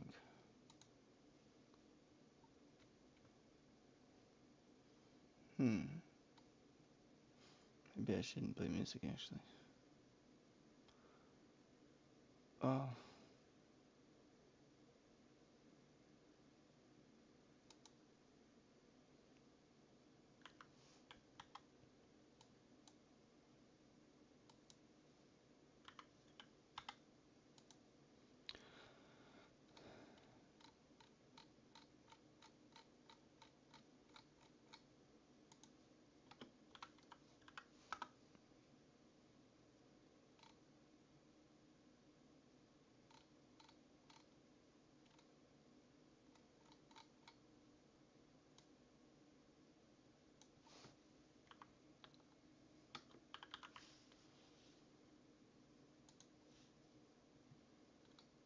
Where's the fucking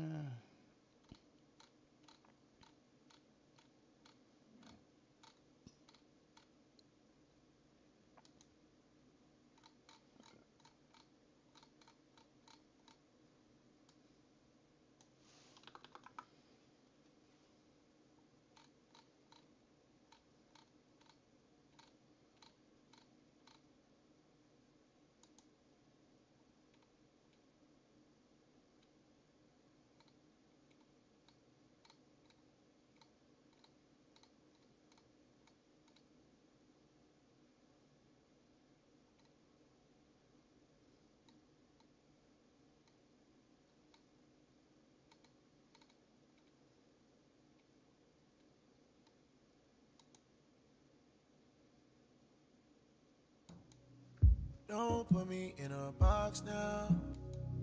I'm by myself, yeah.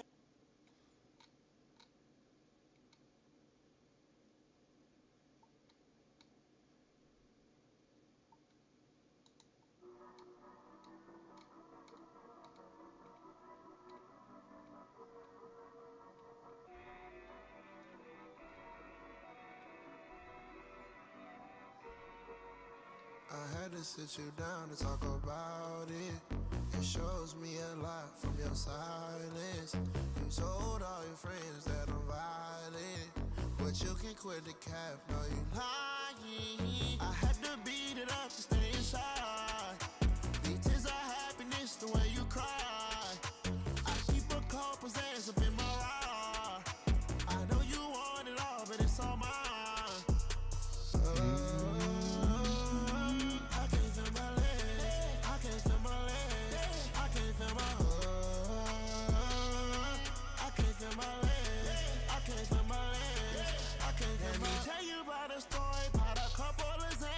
I was fucking running Houston with a couple of fans, but excuse me, they was groupies, it was not in the plan.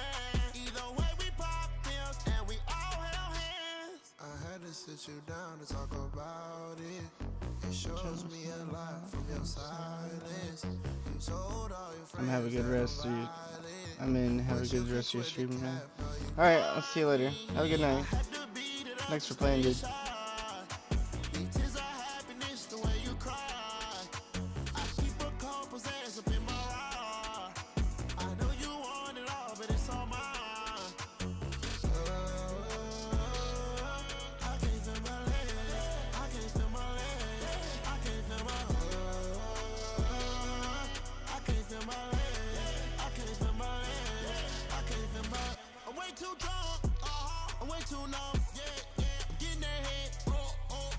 Dumb, oh my.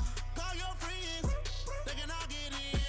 Take a ride in my Benz, take a ride through the ends. I had to sit you down to talk about it. It shows me a lot from your silence. You told all your friends. Yeah, give a fuck about what you think. Yeah, I be laughing to the bank. Yeah, I don't like that hoe she stink. Yeah, I be laughing to the bank. Yeah, it's Donnie Darko. Nigga stole your cocoa. Better call the popo. Oh yeah, dodge your popo. Shawty got me in a choco. Can I get inside? I don't know. On a private jet like Wolo. Cranberry red is rubber. Hold up, let me call my bro. That nigga hanging out of the photo. Too many bad bitches is trouble.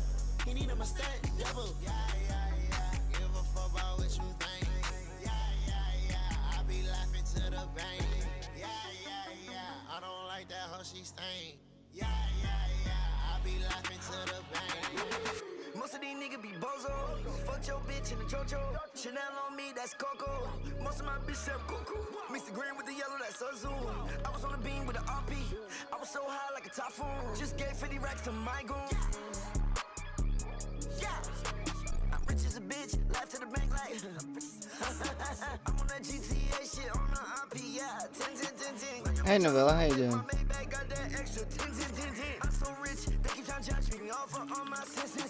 Every time she tell me, I'm so respectful that I green. Come on, Uzi, let me get that tank, nigga. I'ma grab them keys. Come on. Call up my essays, all it takes is key for a couple P's. You don't wanna talk cars in here, talk bras in here, now I got 'em beat. I don't give a fuck with Dude, I haven't heard this song in a while. It's actually a good song. I don't give a fuck about what you think. I be laughing to the bank. I don't like that how she stay. I be laughing to the bank.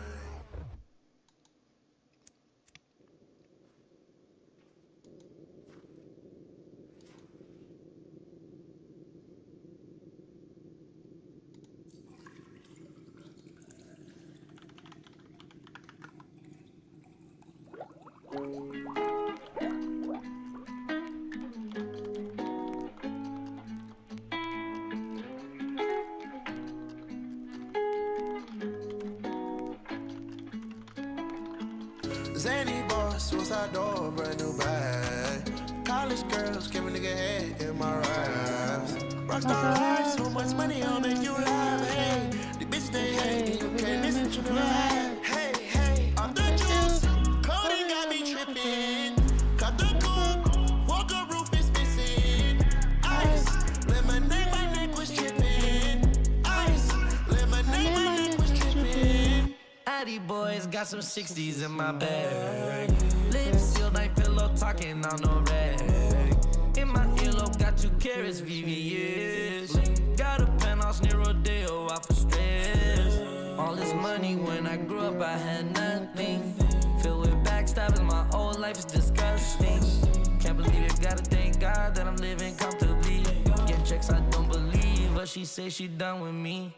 Burn some bridges and I let the fire light the way. Kicking my feet up, left the PJs on a PJ.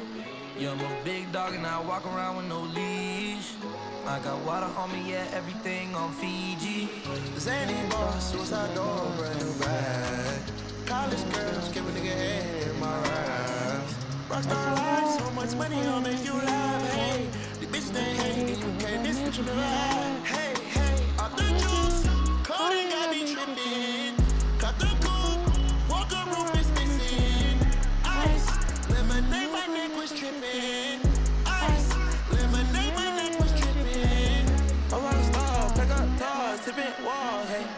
Add up raw, finish dogs, and expose, hey. I was 15, I took codeine with my dog, hey. Did a Percocet, put methazine, I feel numb, hey. Put up a stick and I hop on a plane, still in my wall, wait. Shit is so risky, I gotta be gifted, he blessed me with fortune and fame. I remember from 50, I couldn't go back empty, I knew I was stuck to the game. Loyal and I never change, I'm never gonna go against the grain. Never gonna be the one turn on my brother when police just gotta detain. I won't ever love a bitch more than my mother, and that's on my government name. I can't be no sucker, ain't hating on no one, I wish everybody get paid. Cause we can't up every day, getting hot talent in the grave. Zany boss, suicide door, brand new bag. College girls, give a nigga head in my raps. Rockstar life, so much money, I'll make you laugh. Hey, the bitch they hate, and you can't miss what you never had. Hey, off the juice, coding got me tripping. Cut the coupe, walker roof is missing. Ice, lemonade, my neck was tripping. Ice, lemonade, my neck was tripping.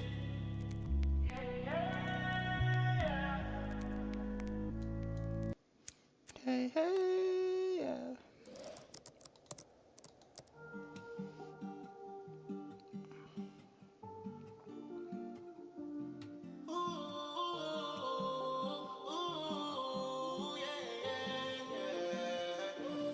Baby, hit that back and burn. Then pull for a perm. We got his and hers. Two lean and Birkin. Close the window curtains. right up in your skirt. Take off, hit the curve. Toolie in that Birkin. When I pop out, do some blicky. We roll up, we roll up. The other bitches that be shifty. I pay for my shit, take some time. I don't hug you when I make that mind. Shawty, I break that spine. Roll that dice, no cover, sex on ice. Ain't no locking key, just beep, beep, beep up in my G. Baby, take out that baby seat.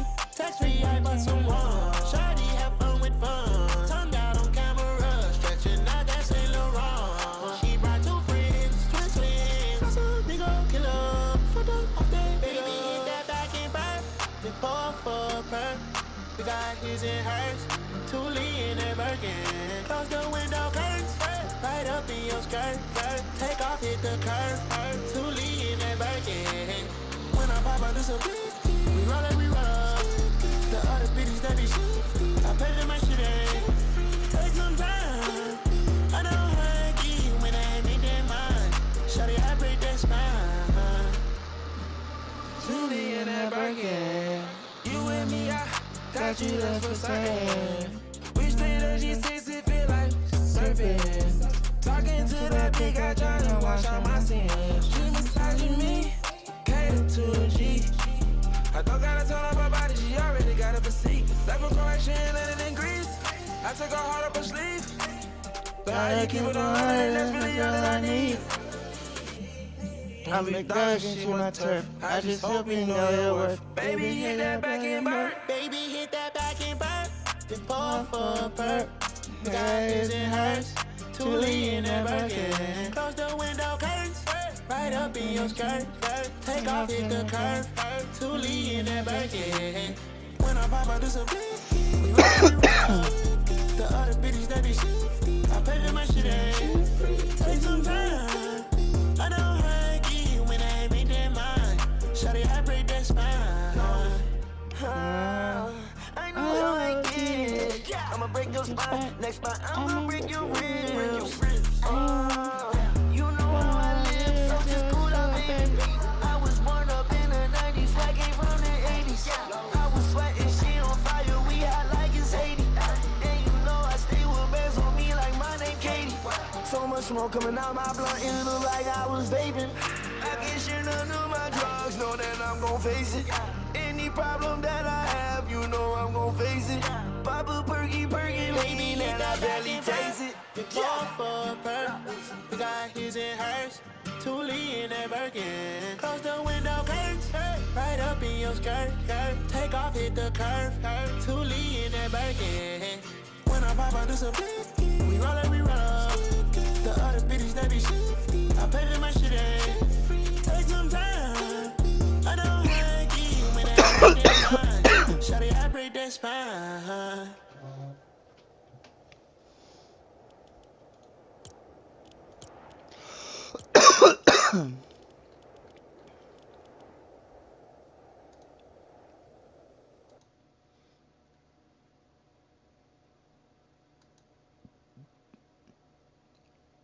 Internet money, bitch.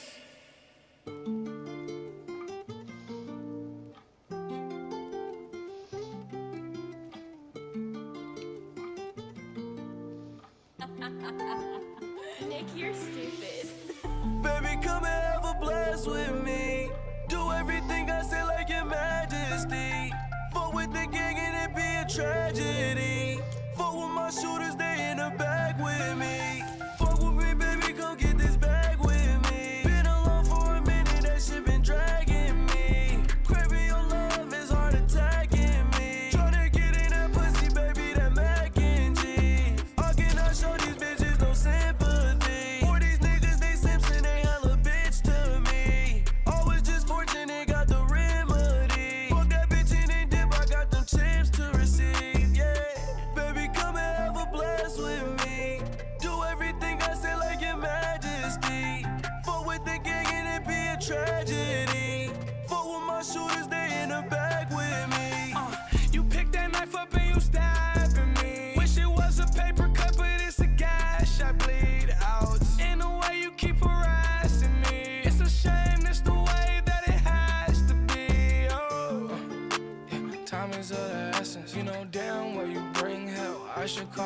forever. Having horns on an angel. Still haven't learned my lesson. We're a mess and our lives are wrecked. Hey, toxic, toxic, toxic. The most beautiful things grow old and start rotting. I should have turned away when I found out you were demonic. Let's be honest, you're the devil's daughter. Say hey to your father. He owed me $20. We gon' run through hell with like 2,000 choppers. We gon' give him hell when I put that on my mama. Me and Trippy Red Bullin' back in the Bahamas. Baby, come and have a blast with me. Do everything I say like your majesty. Fuck with the gang and it be a tragedy. Fuck with my shooters, they in the back with me. Fuck with me, baby, come get this bag with me. Been alone for a minute, that shit been dragging me. Craving your love is hard attacking me. Tryna get in that pussy, baby, that mac and cheese.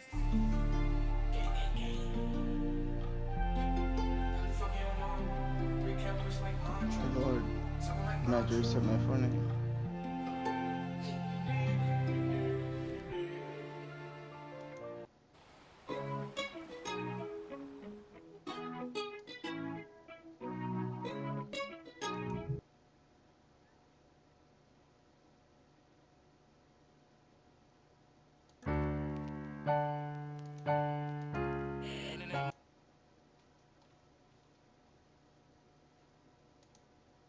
What I've been going through late night. Sometimes.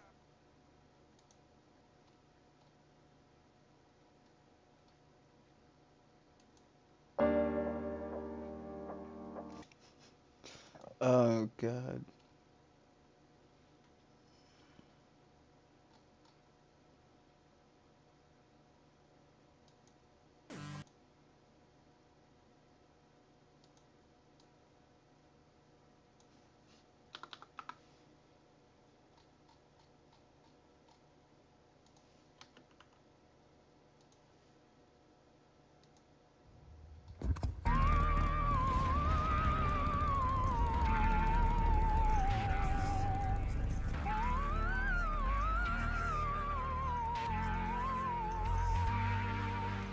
Purple clouds filling up the air tonight. She ain't calling, she feeling in the air tonight. She pulling on my chain at the crib tonight. Call me Superman, she my crib tonight. Look me in my eyes and she said, you the one I believe in. Told her give me something for my weedin'. Light it up, let it rise like a genie. Think she need me. Don't be afraid, know just what you better than. She went and popped, so and left no evidence. In her letter, man, psycho, she ever been. I'm on the edge, you gotta let me in. I'm doing drugs, I'm back again. It's hard to tell the truth in a life of sin. I guess I really love that, guess I really did. Losing all my faith.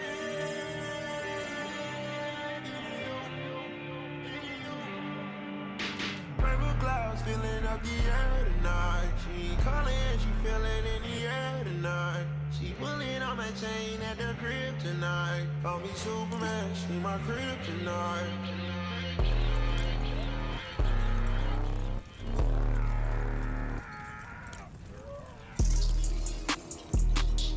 I got you what you need. I need you on your knees. I'm begging, baby, please. I'm hot 100 degrees. Pull up like a biker. Know a nigga geek. I spend time on this medicine. I'm gone off the leash. Shawty gone in my sheets. Yeah, my sheets. I mean, red down that highway. She lit like it's Broadway. She guzzling down the lean. I got it with me. I told her this is for. Don't get caught up. Baby, goddamn, keep it on clean. Treat her panties like a rover. I pull them over. I let her eat it on the sofa. And I don't even know her. I got you what you need. I need you on your knees. I'm begging, baby, please. I'm hot 100 degrees. Pull up like a biker. Know a nigga geek. I spend time on this medicine. medicine, I'm gone off the leash. Already gone in my sheets, yeah, my sheets. They're trying to anyone. I mean, right down the highway. She lit like it's Broadway. She guzzling down the lean. I got it with me. Now do that sound like me? Do that sound like me? Fuck a night bitch and I make her say.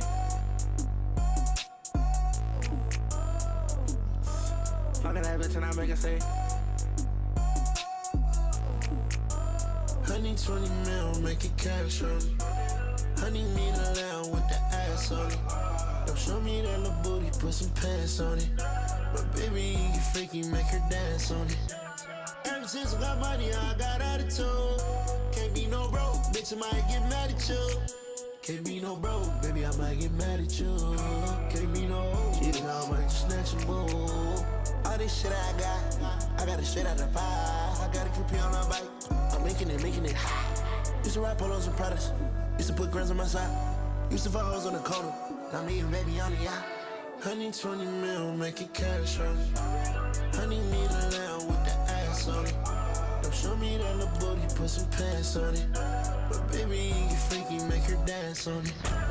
Ever since I got money, I got attitude. Can't be no broke, bitch, I might get mad at you. Can't be no broke, baby, I might get mad at you. Can't be no Yeah, that man getting mad.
I have a fucking lane. Did you see that? What the fuck?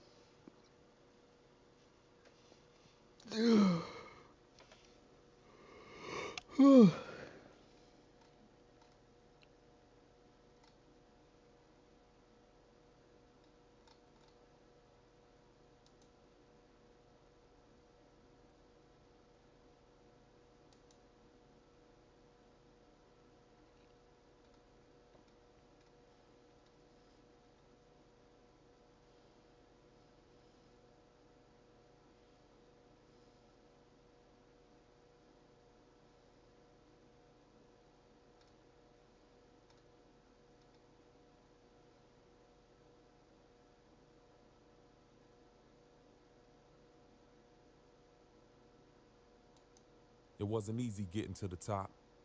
Born and raised in Carol City, Florida. This is the story of my struggle. What's yours?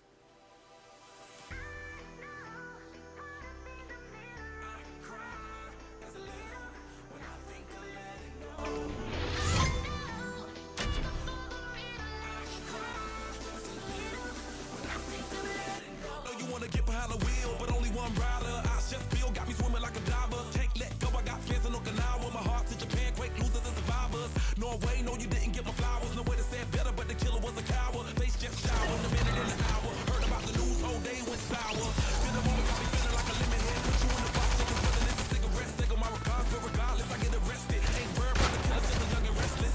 Mad cause the $250,000 on my necklace. To you, I never said I was driving reckless. You and I know the jealousy is not aggressive. Oh no, I can't stop, I was destined.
you with a panic.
That's fucking dumb, man.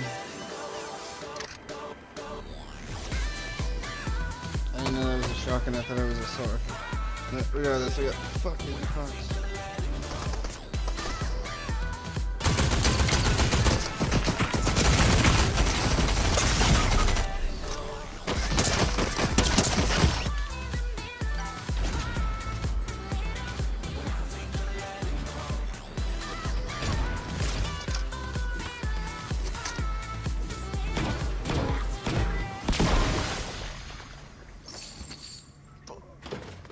That's terrible.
Ooh.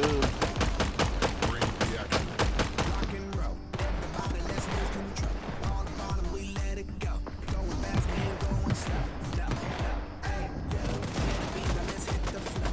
Drink it up and then drink some more.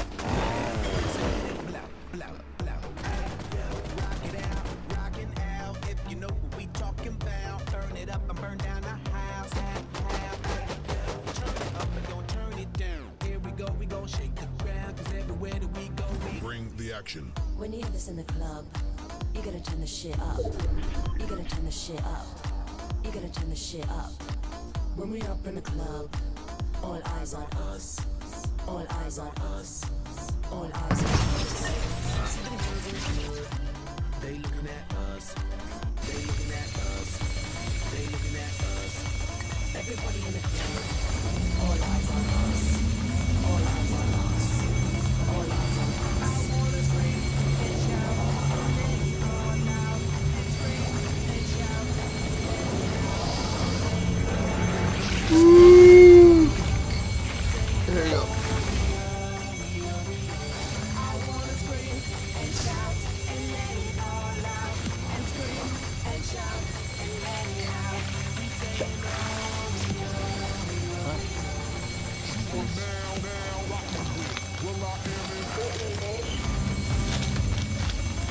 I thought they were riding the Vegas.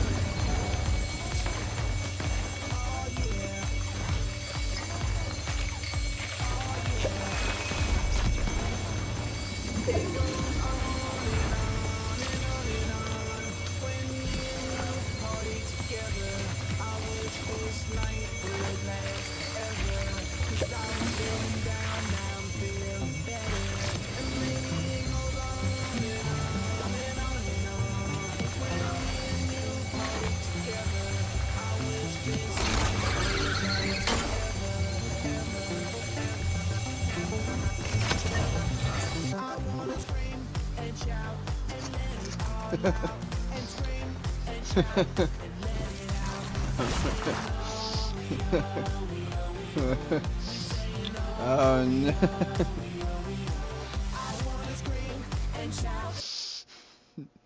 I bet you he wants to scream and shout too.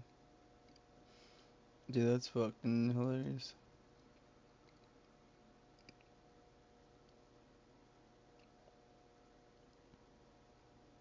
Today, we have a very special bonus video for you guys. It's a collection of 5 fan favorites that are all just straight nightmare fuel. Now, even if you've heard or seen one or all of these stories before, keep in mind they've all been completely re-edited for today's episode, so it should feel like a brand new viewing experience. But before we get into today's 5 stories, if you're a fan of the strange, dark, and mysterious delivered in story format, then you've come to the right place because that's all we do, and we upload once a week. So if that's of interest to you, please offer to do the like button's laundry. But when you do a load of their colored clothes, go ahead and just fill it up with a whole bunch of bleach. Also, please subscribe to our channel and turn on all notifications so you don't miss any of our weekly uploads. Okay, let's get into today's 5 stories.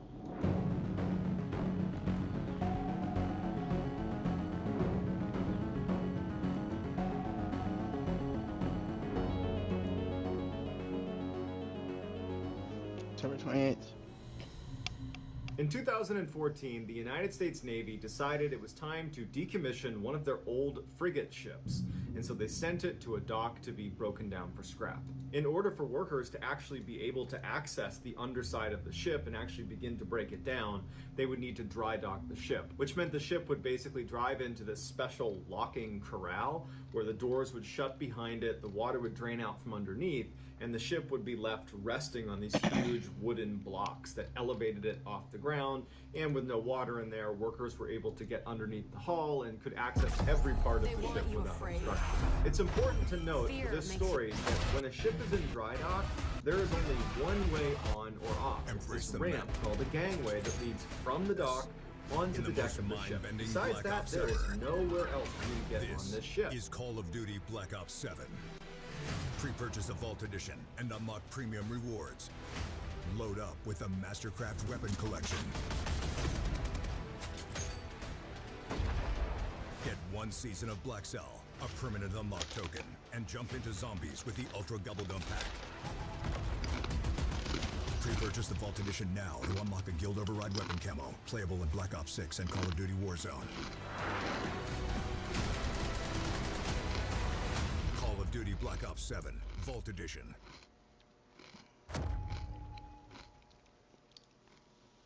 How much is that? Like $100?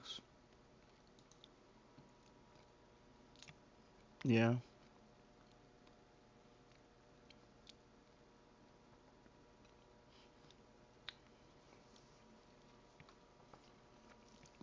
This game doesn't look like other things I've played in the past.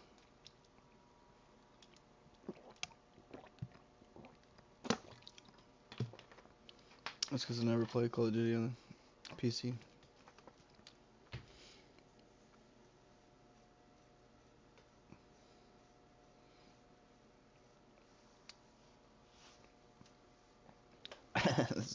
If I get Black Ops 7, that'll be my first Call of Duty on PC. Fuck, man. $100.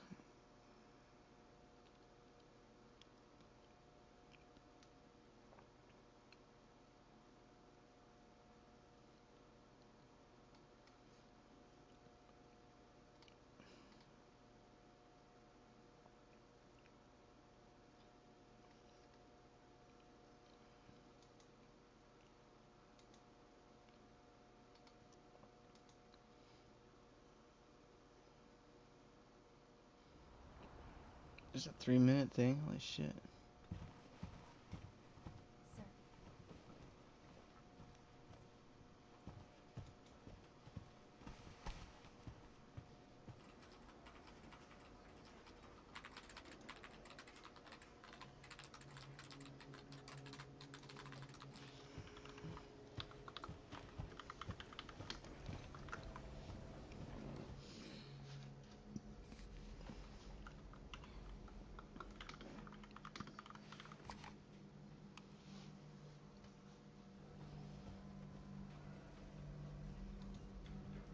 Grace. Grace. Grace Ashcroft. Yes? Perhaps it...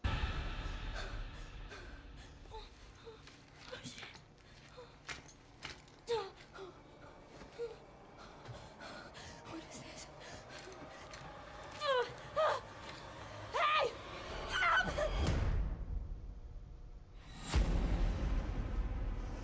Stay close. You know what game is really good? Is Dead Space. They're coming. I don't know. I wonder if they have that. I'm gonna go look at it.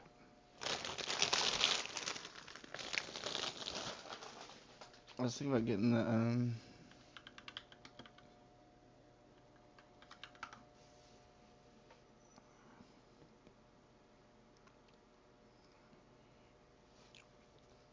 $20. Holy shit.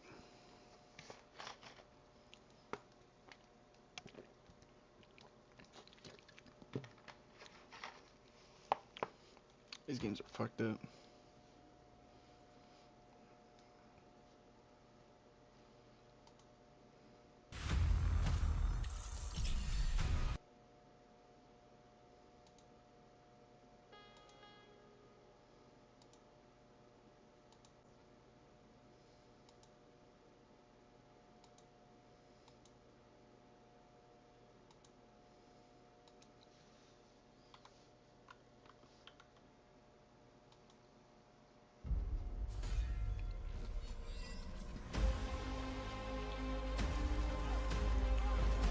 I'm tempted to get this because this is I have it on the PS5, but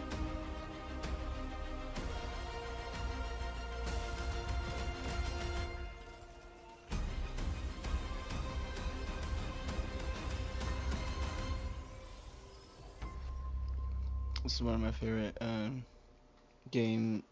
These are like some of my favorite games of all time. In fact, let's just add it to my favorite.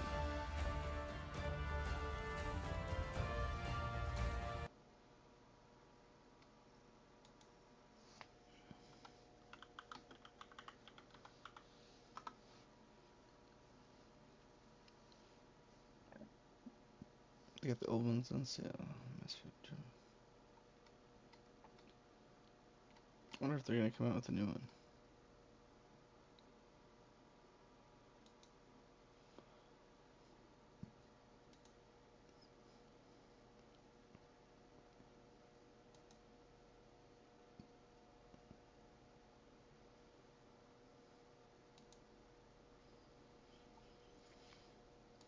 And if for some reason special United States Navy decided it was time to Now, even if you've heard or seen one or all of these stories before, keep in mind they've all been completely re-edited for today's episode, so it should feel like a brand new viewing experience. But before we get into today's 5 stories, if you're a fan of the strange, dark, and mysterious delivered in story format, then you've come to the right place, because that's all we do, and we upload once a week.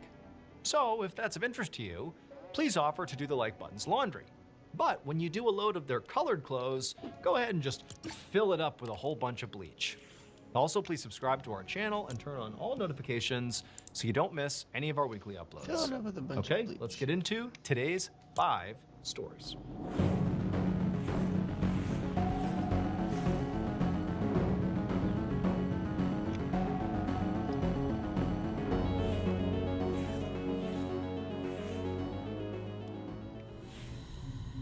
In 2014, the United States Navy decided it was time to decommission one of their old frigate ships, and so they sent it to a dock to be broken down for scrap.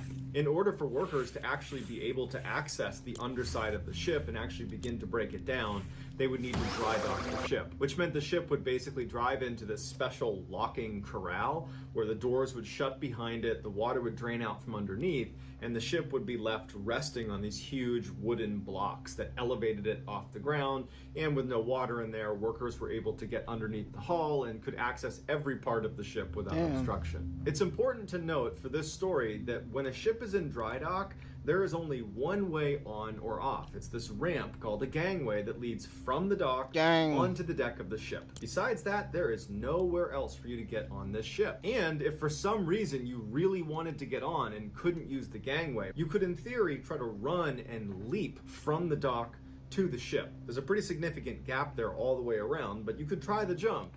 But if you weren't successful at grabbing onto the ship, you would fall multiple stories, probably to your death, because there's no water in the dry dock. So this old frigate ship that was being decommissioned was officially dry docked in July of 2014. The first group of people that went on board the ship to begin dismantling it were military personnel. They were in charge of removing all of the sensitive equipment before civilians were allowed to go on board. The military personnel begin to wrap up, and it's getting late in the day, and they tell the foreman, who's in charge of all of the civilian workers that are going to be going on and finishing this decommissioning of this ship, they go to the foreman and they say, hey, we're done, we're wrapped up for the night, your workers are good to go, they can get on here tomorrow. The foreman would send a message to his boss that night, letting him know that they were on track to start work the next day.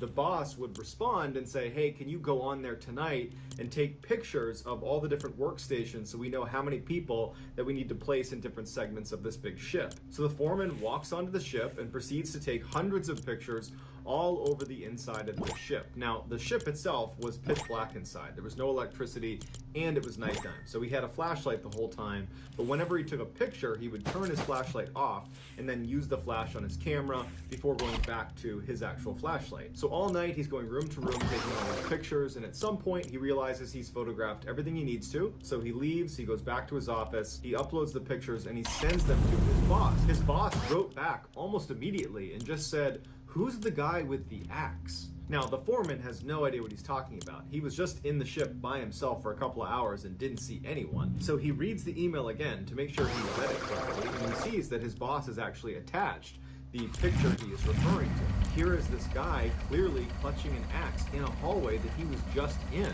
And even creepier is the foreman is looking at where this picture was taken, and it was relatively early on in his photo shoot.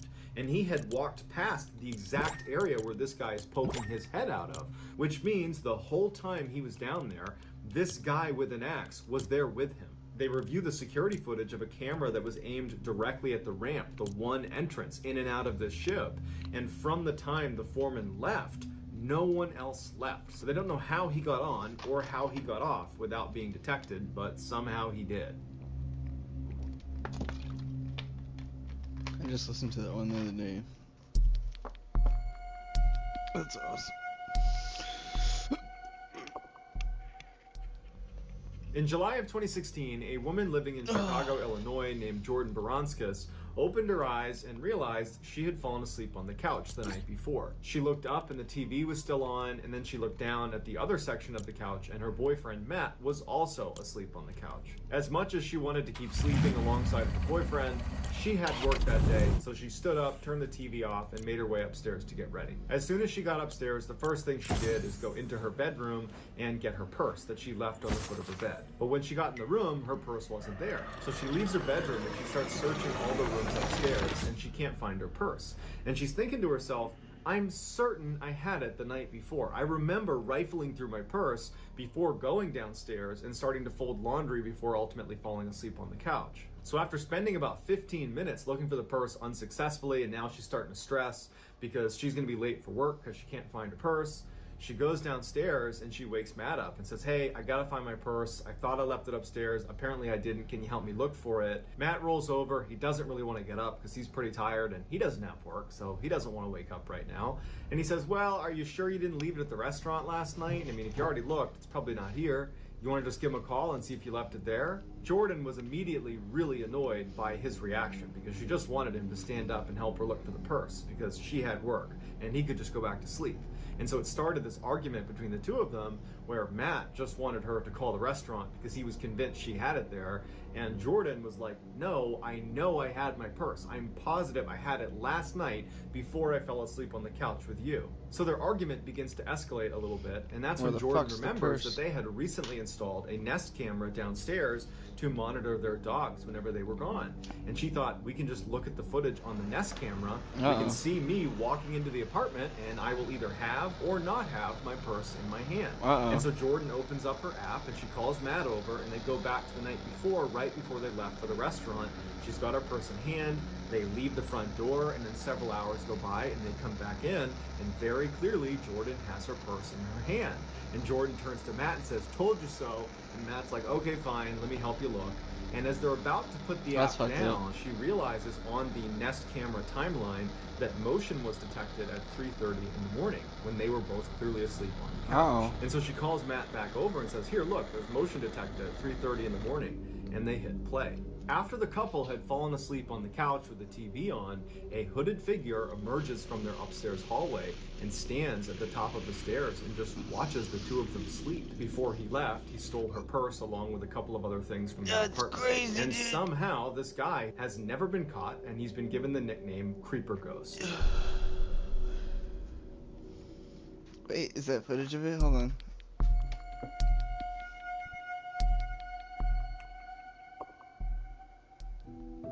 They were both clearly asleep on the couch. So she calls Matt back over and says, hey, look, there's motion detected at 3:30 in the morning, and they hit play. After the couple had fallen asleep on the couch with the TV on, a hooded figure emerges from their upstairs hallway and stands at the top of the stairs and just... They must be sleeping on the couch. That's fucked up. That's fucked up. Watches the two of them sleep. Before he left, he stole her purse along with a couple of other things from their apartment. And somehow, this guy has never been caught, and he's been given the nickname Creeper Ghost. What the fuck, dude?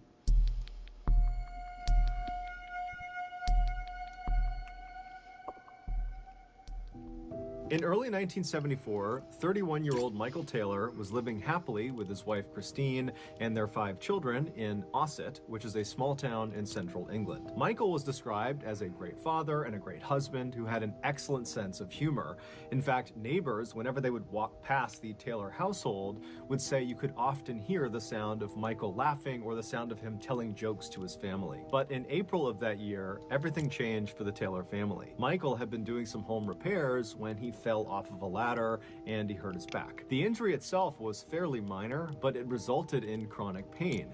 And this chronic pain quickly changed how Michael behaved. Michael went from being this cheerful, funny, happy guy to being sad and depressed. And he was so irritable that his family could barely be around him because he would lash out at them. Now, the Taylor family was not a religious family. However, most families who lived in Austin at that time were. And so when one of Michael's friends found out about how poorly Michael was doing, they approached Michael and said, you know, you really ought to turn to religion for help and for guidance in this difficult time. And they also told him specifically that he really ought to check out this one particular Christian group. It was called the Christian Fellowship Group, and all it was a prayer group for Christians who wanted more religious support beyond just going to church on Sundays. But this friend of Michael's told him that the real draw of this group was the group's leader. Her name was Marie Robinson, and she was this 21-year-old, extremely friendly and energetic and charismatic person who just had this incredible way of making all of her members really feel like they belonged. And so Michael's friend was telling him that he really thought Marie could be the difference maker for him, that she could help him get back to normal. And so Michael, you know, he trusted this friend and he really didn't have much to lose at this point. He was already at rock bottom, and so he agrees to go check this group out. So on September 12th of that year, Michael makes his way to the church where this fellowship group is held. He goes inside and he makes his way to one of the back rooms in the church, and when he goes inside, he sees there's a ring of people sitting in a circle, about 20 people, and as soon as they see Michael coming in the room, they all stand up and they open their arms up and they say, come on, come sit down with us, welcome to the group. And then the woman who had to be Marie, she stands up and she looks at Michael, huge smile on her face, and she encourages him to come over and sit right next to me. Welcome, we'd love to have you join our group. And so Michael, for the first time in ages, is smiling as he strides across the room and sits down right next to Marie. And then as Marie began to lead the group in prayer, Michael did not feel his chronic pain. He just felt happy again. But when the meeting was over and Michael went back home again, the pain and depression came flooding back. It was like the only place he could be happy was inside of the church at this fellowship group. And so over the next couple of weeks, Michael completely prioritized this group. He went to all of their meetings, and over the course of these couple of weeks, Michael became very close with Marie, and apparently Marie became very close with Michael, to the point where the two of them would stay after the meetings were over, and just those two would sequester themselves in quiet prayer. No one knew what they did in there, but it just seemed like they were developing a real relationship. And in fact, many people in this group suspected they were having an affair. For long, the rumors in the church had spread outside and were all over Osset. And then before long, Christine, Michael's wife, was hearing from a friend or a neighbor that apparently Michael was having an affair with Marie. Now, Christine had already suspected her husband was having an affair with Marie because Marie was the only thing Michael talked about when he got home. So on October 1st of that year, only a couple of weeks after Michael had first attended this group, Christine waited until Michael had left the house to head out and have meetings, and then Christine hopped in her car and she followed him to the church. And when she got there, she got in the car, she took a breath, and then she got out, she made her way to the front doors of the church, and she stormed inside. She found the room where these meetings were held, she barges in, and she points at her husband and she says, I know you're having an affair with Marie, and you're going to admit it to this whole group. And Michael, who's sitting with his back to his wife in his chair, he stands up, and instead of addressing his wife, who's accused him of infidelity, he turns and looks at Marie on the other side of the room. And when Marie made eye contact with Michael, she screamed. She would later say Michael did not look human. He looked like a beast and he had wild eyes. And so as Michael is standing there staring at Marie with this very aggressive face, he began breaking out in tongues. Speaking in tongues is where the speaker will be saying or uttering words or sounds that sound like language, but the speaker doesn't know what they mean. The idea is some entity has come inside of their body and this entity is dictating their speech. And so Michael is broken out in tongues. barking these words and sounds at Marie, and everyone inside of the room has no idea what to make of this. Everything has happened so suddenly, and it's so surprising. You have the wife suddenly coming in and aggressively accusing her husband of cheating, and Michael is not responding to it, and he's acting totally crazy. And then, before anyone can do anything, Michael goes from just barking in strange languages at Marie to suddenly rushing across the room as if he's going to attack her. And when he does that, the rest of the members jump on top of him and hold him down. And despite there being like 10 or 15 people holding him down, Michael is still trying to get up, and he's screaming and snarling and yelling at Marie. And then Marie suddenly breaks out into tongues too. And it's only then that Michael stops trying to force himself up out of this pig pile that's on top of him, and instead he just continues to speak in tongues to her. And so the two of them are looking at each other, speaking in tongues, and the rest of the group is just totally dumbfounded. And so they just begin praying. And then after about an hour, Michael just collapses. It's like he went unconscious. And at that point, everybody in the room just goes silent, and they look at Michael. And then Michael kind of opens his eyes, and it's almost like he's waking up, and he begins looking around frantically, trying to figure out what had just happened. Michael would claim he had no memory of what had just happened to him. And so at this point, Marie would tell him and Christine that she believed Michael was possessed by a demonic force, and the only thing they could do at this point would be to perform an exorcism. An exorcism is an expulsion or attempted expulsion of a supposedly evil spirit inside of a person or a place. Michael and Christine were at a loss. They had no idea what to do. And so they just kind of deferred to Marie's judgment and said, yeah. Christine and Michael just leave the church and go home, and then the next morning, Marie would get in touch with the Anglican Church of England and would request an exorcism. And after hearing about what was going on with Michael, the Anglican Church would say, yeah, that does sound like he needs an exorcism. And so the following day, they would send out two of their best exorcists named Peter and Raymond. And so Peter and Raymond, they get to Ossett, they go to Michael's house, and they observe him, and very quickly, they determine that it does seem like Michael is possessed by at least one demonic force. And so they tell Michael, the only thing we can do here is perform this exorcism, but we need you to agree to it.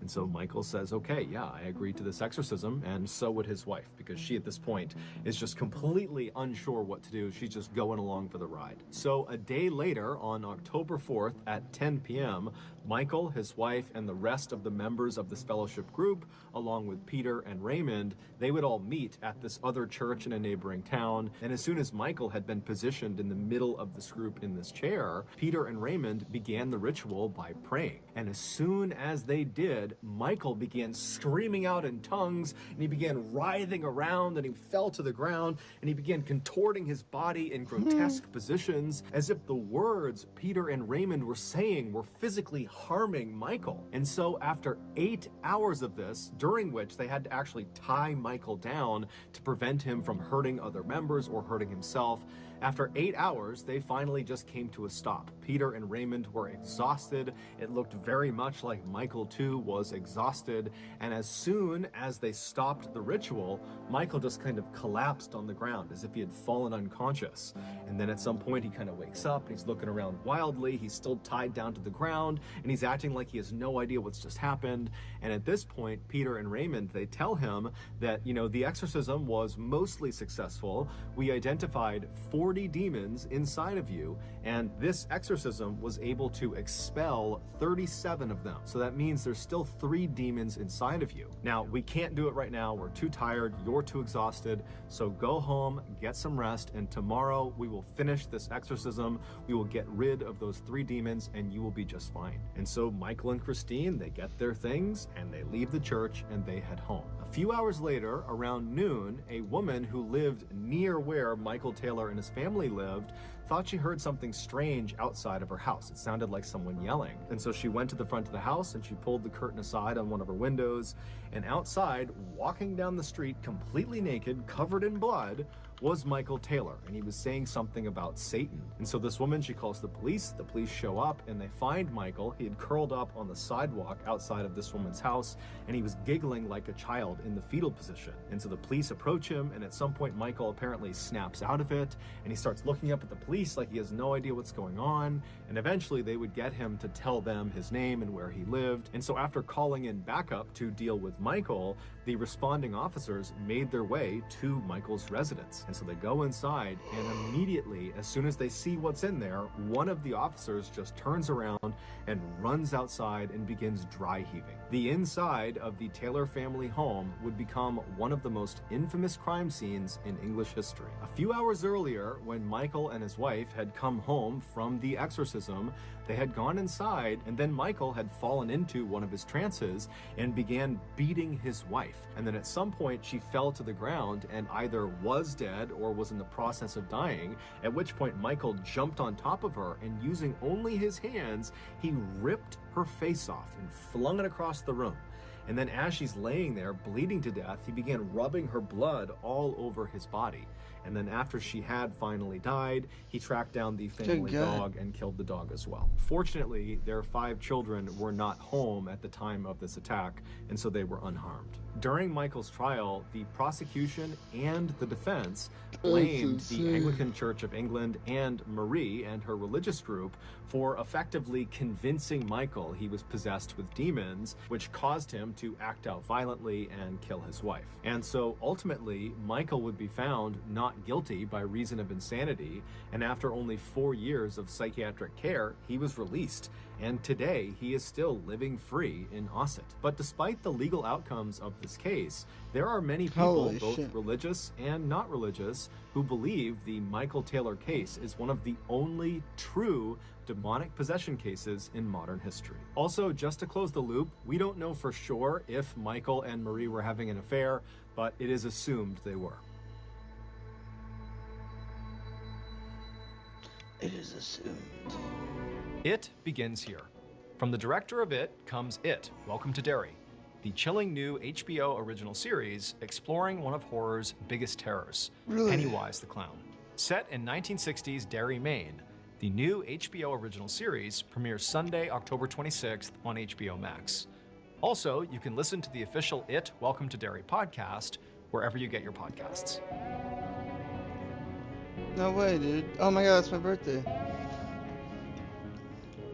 Huh. That's awesome. In 1898, a 12-year-old boy was playing at this river that ran near his house. He was out in the forest, he was playing to this river, and he had a bow and arrow, and he was practicing shooting his bow and arrow. And after a little while, he got bored of his bow and arrow, and he went to the stream itself, and he started to build a little dam in the river to try to catch some fish. And as he's building this thing up, he's down on his knees building up this little dam in the river. He notices someone is walking down the river towards him, and he looks up, and he would describe this person as looking normal, a normal-looking stranger. It's a gentleman who shows up. He's wearing a nice suit. He walks over to Wofford, and he apparently just came out of the woods. And he says, "Hey, what are you doing?" And the boy, he's like, "Oh, I'm making this fish trap." And he's like, "Man, that looks like a lot of work. Like, you should take a break." And the boy's like, "Yeah, I guess I could take a break." And the gentleman just says, "Well, if you want, while you're taking this break, you can come to my house. It's just up past the bend here. My family's there. You can have a meal with us, and then you can come back and you can finish your fish trap." And so, this is a different time. This is the late 1800s, and I'm not suggesting that at the time it was totally cool to go with strangers into weird houses in the forest, but the boy felt compelled to say yes. He didn't want to be rude, and maybe his fear of strangers is less extreme than it is, for us today in 2020. And so he agrees to go with the man. They make their way up past the river into the forest a little bit, and they come up to this cabin. Now, the boy played in the woods here, and he had never seen this house before. But he's not too concerned, because as soon as he gets to the house, this cabin in the woods, he sees that the lights are on, and he hears kids playing inside, and a close family friend of his family's is sitting on the porch talking to one of the other apparently family members of the stranger. And so the boy's put at ease, and he says hi to the family friend, and the family friend, waves back. The boy goes inside, and he sees that this family has a couple of kids roughly his age. They're playing, goofing around. They have dinner, and this wonderful meal, and the boy Wofford is like, "Man, this is so great." And after the meal, he lays down and falls asleep. He kind of loses track of time. The boy falls asleep at this cabin. And so he wakes up early the next morning and he feels horrible because he didn't mean to fall asleep and he didn't tell anyone from his family where he was going. And he's thinking, man, they're going to be so worried about me. And so as he's getting up to leave, the stranger is already awake, the one that had met him down by the river and called him up to the house. And the boy says, hey, can you walk me down back to the river? And the stranger's like, I can take you part of the way down, sure. So the two of them, they're having small talk and, the boy's thanking the man for his generosity. And so as they're walking, they're passing by an orchard on one side and a cornfield on the other. And it's this beautiful morning, the sun's just coming up, and the boy remembers thinking how beautiful the setting was. But he also was thinking like, I don't even know where I am right now. And I'm assuming he's walking me back to where I live, but this doesn't look familiar at all. And the stranger stops. They get to almost a junction right at the end of the orchard and of the cornfield. And the stranger tells the boy, Wofford, he says, hey, just go straight. You're gonna turn down this way, turn back, and you'll be at the river again, where we met. And the boy thanks the stranger, and the stranger turns and starts walking back towards his cabin and says, hey, good luck, see ya. And the boy starts following the man's directions. And Wofford, as he's walking, following the stranger's directions, he's suddenly curious and turns around to look back at this strange person who had brought him up to the house and then now brought him back. And he's stunned because suddenly the orchard and the cornfield are not there. There is no orchard or cornfield. It's just deep, dark forest. And he's like, what's going on? He turns back and there's a search party, or it looks like a search party, running up to him. Part of the search party is the family friend that he had seen at the house. And the boy's like looking at these people running towards him, like they're running to him. And he recognizes the family friend and he can tell they're like urgently looking for him. And he felt bad because he knows he slept over through the night. So he's like, hey, I'm here. And they're like, where have you been? And the boy turns to the family friend and he's like, didn't you tell them I was with you? And the family friend is like, what are you talking about? And he's like, yeah, the house with the family. We ate dinner together last night. And the family friend is like, I've been looking for you for the past several days. I've been with your family looking for you. You've been gone for 3 days. And the boy is like, what? And as he's describing the kind of general vicinity of where this cabin was, he's kind of pointing back up towards where it was and describing it from where the river was. The family says to him that since you've been missing, we've heard rhythmic drumming non-stop coming from the section of the forest that you just described. We can never pinpoint where it was coming from. And now that you just showed up, the drumming has stopped. And so the kid's terrified, but there's no answers. Pretty creepy.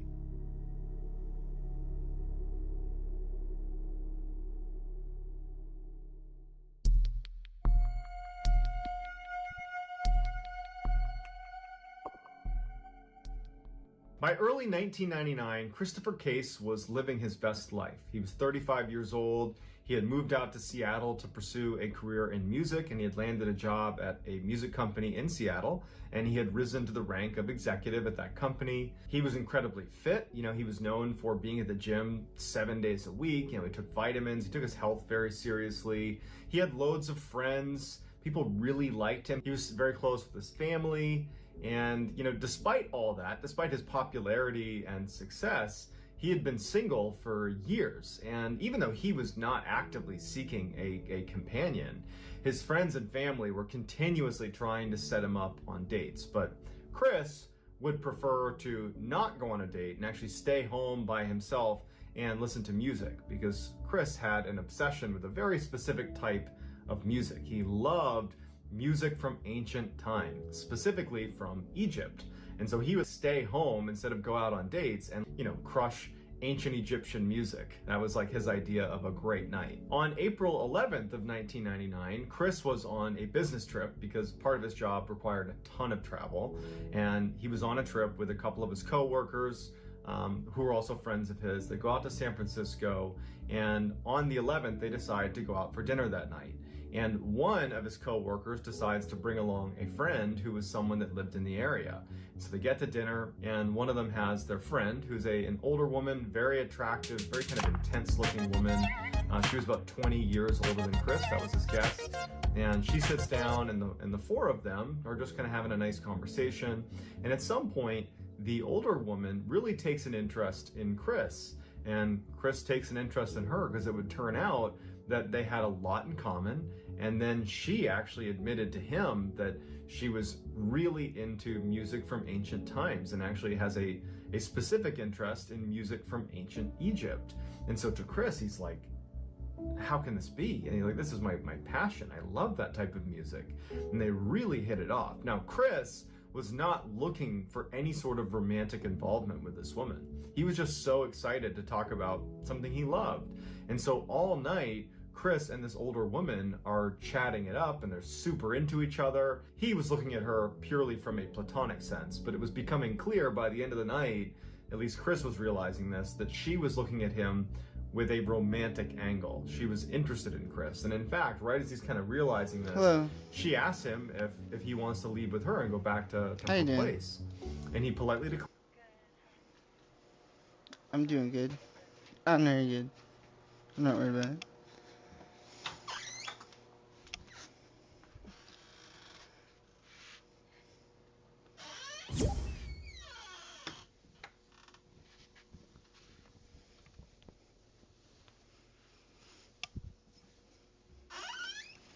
I guess my sister made burgers, but I told my mom to pick up a pizza, so...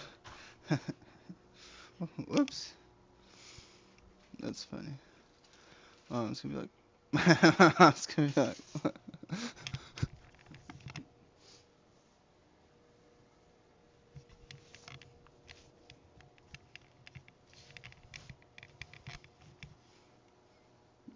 That's pretty funny. You wanna play Blitz or Zero Build?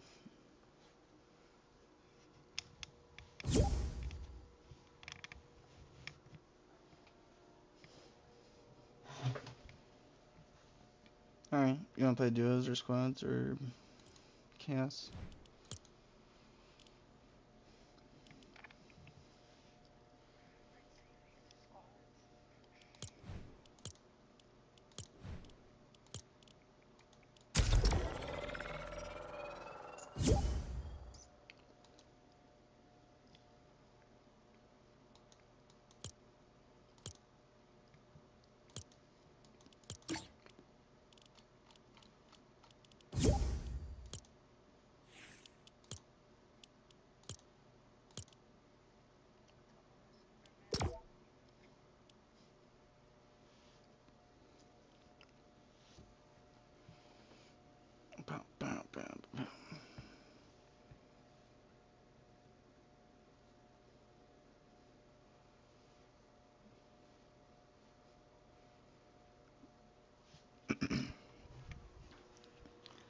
That is so funny.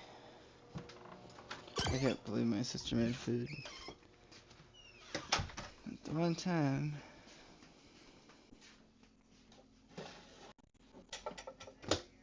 $2.28.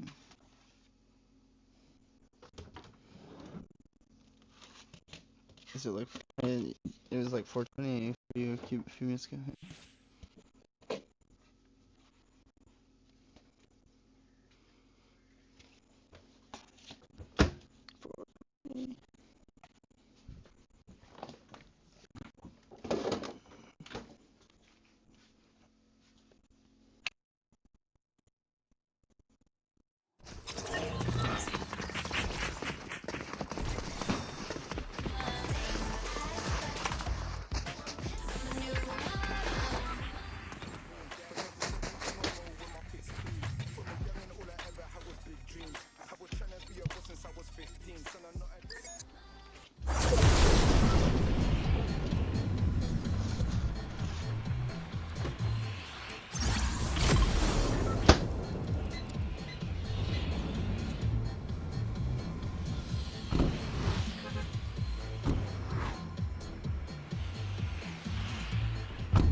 That's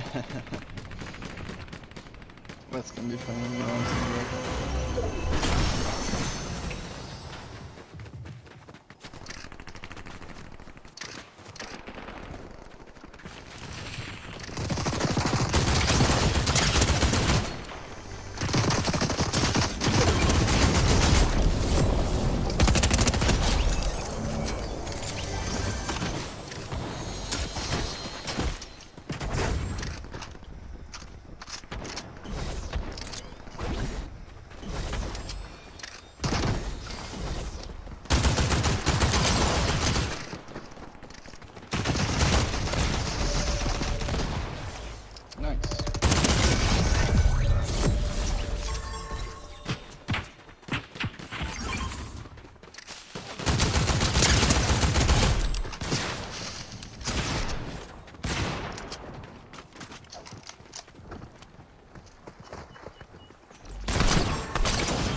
No.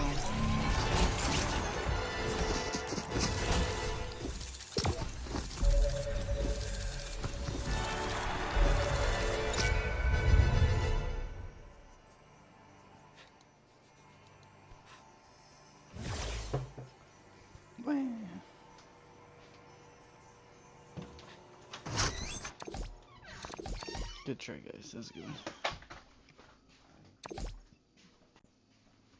I tried so hard.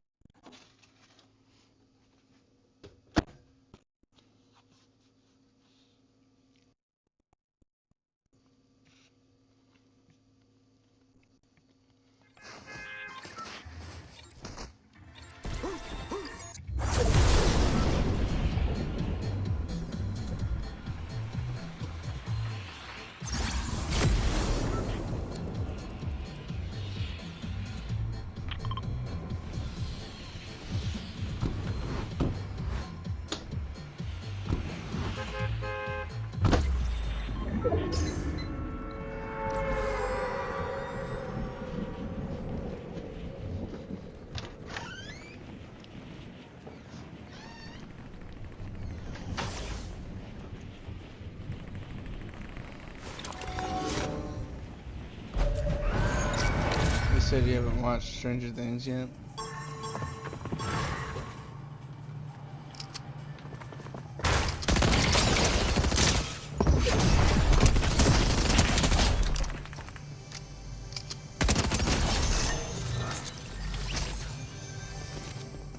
It's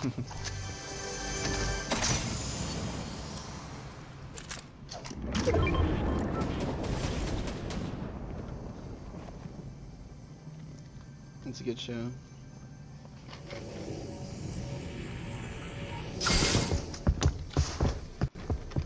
Alright. Well, if you want to watch it, I'll watch it sometime.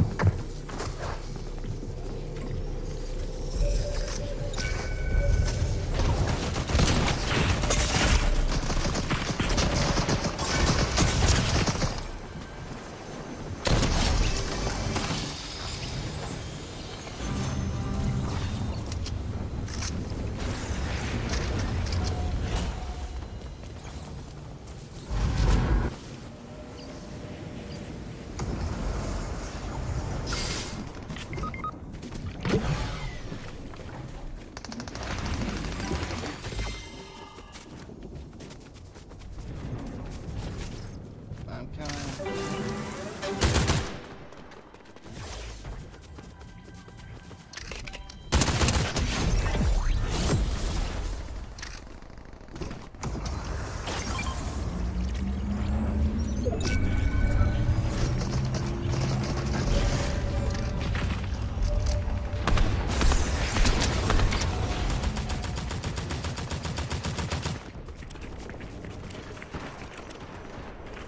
Huh? Left your crown over here.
In a band?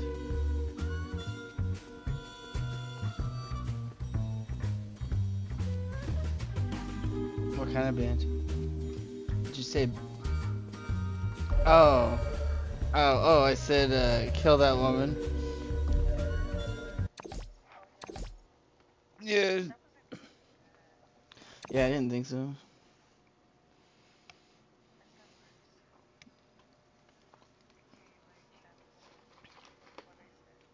Did you say the M word?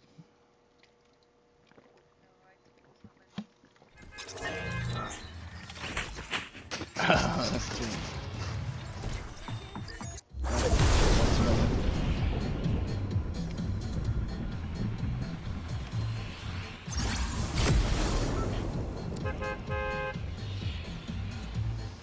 Oh my god, it's the Albert guy. No way.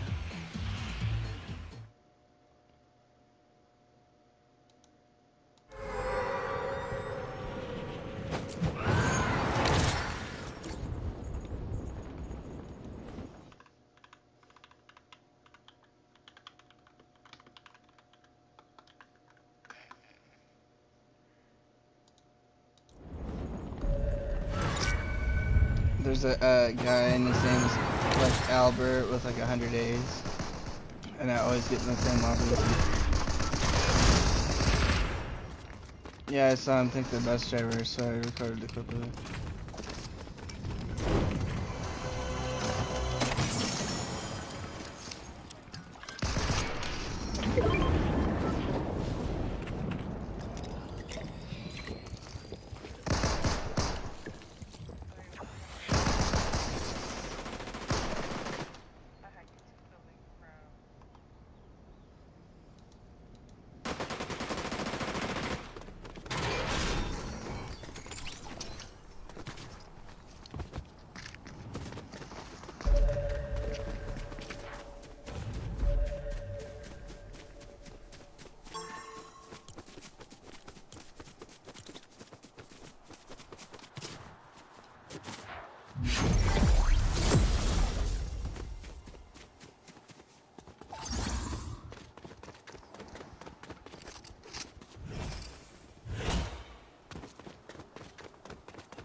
Do you need a shotgun or anything?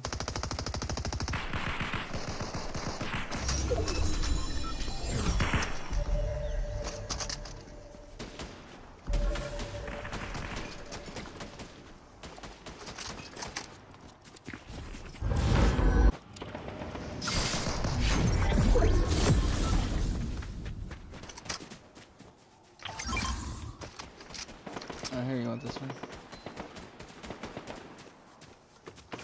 I got this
Oh, I'm off this week. Everybody love me. Everybody love me.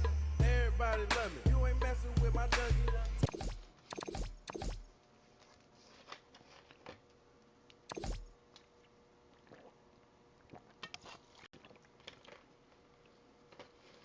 Yeah. I don't really sleep too much. Sleep. Fine. I just have a hard time sleeping.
Fortnite, or do you play anything else?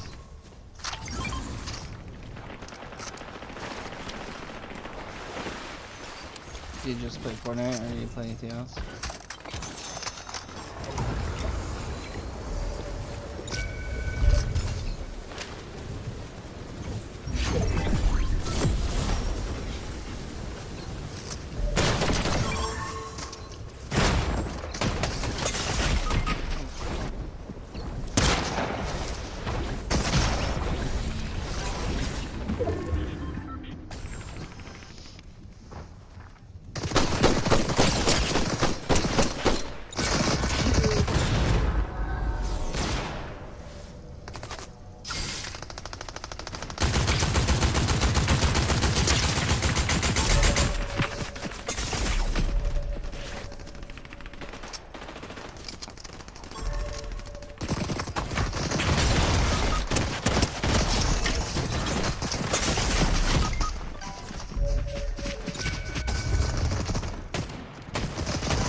Jesus.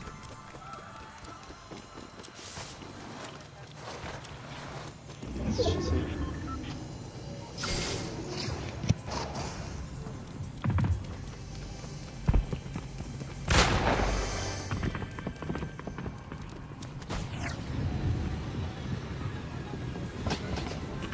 You can play a zero build after this if you want.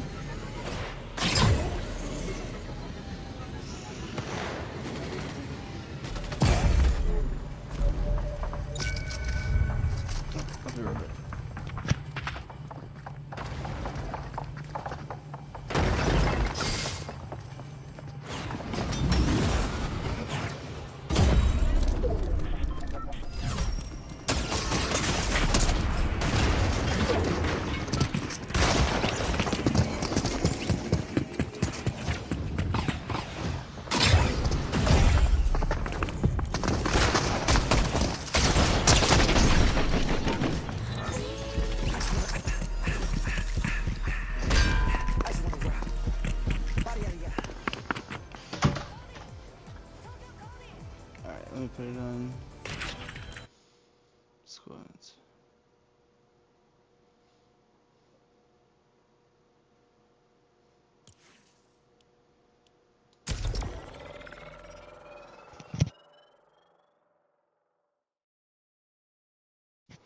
That's what I put yours is. Well, not guy, but girl.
Oh, where did everyone go? Are you still there?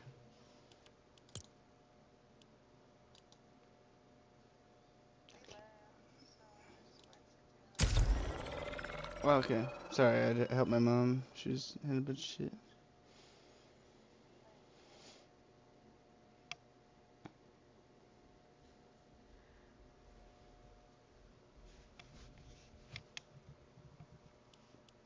I can't stop yawning either.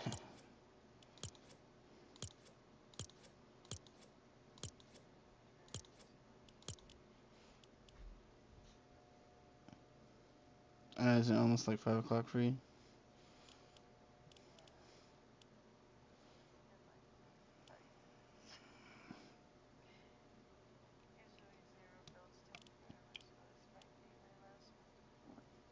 Alright, sounds good. Okay.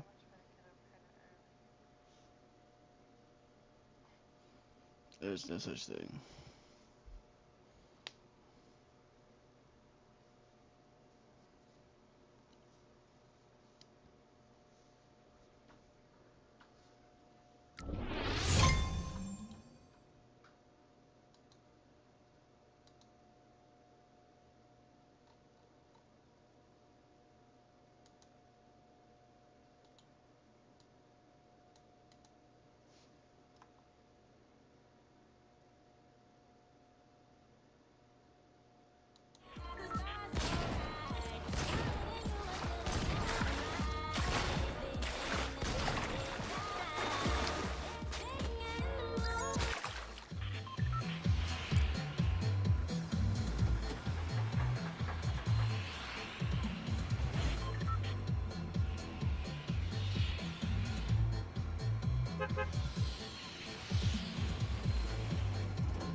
Green Hollow.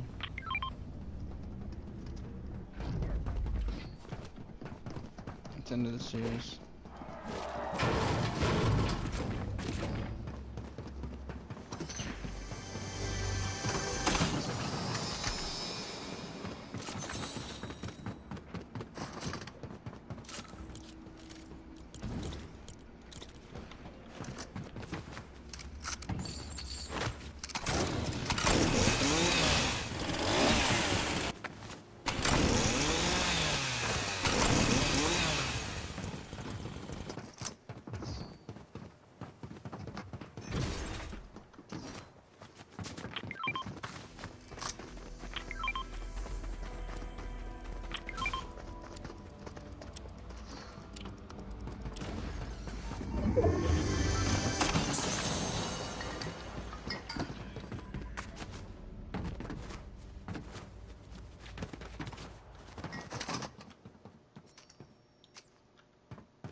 Nice.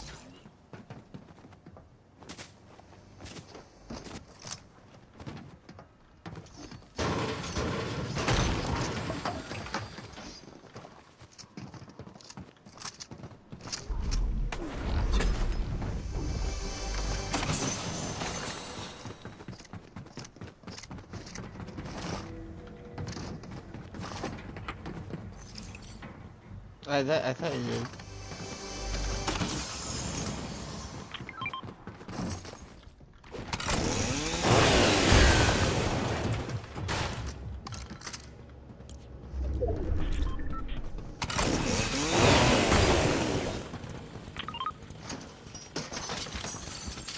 There's a broom.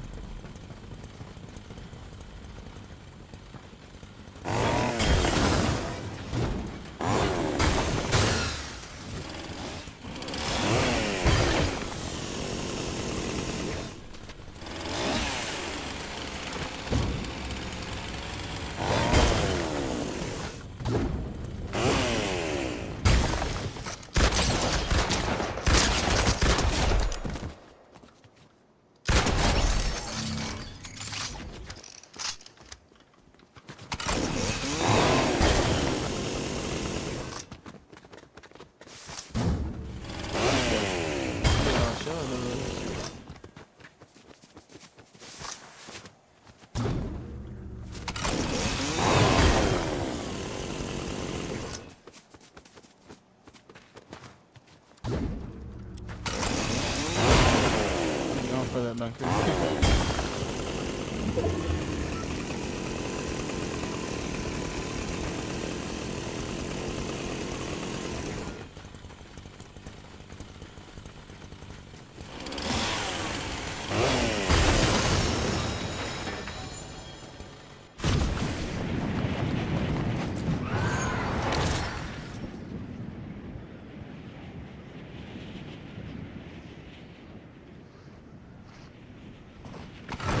Still wanna go over there?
One went through the toilet.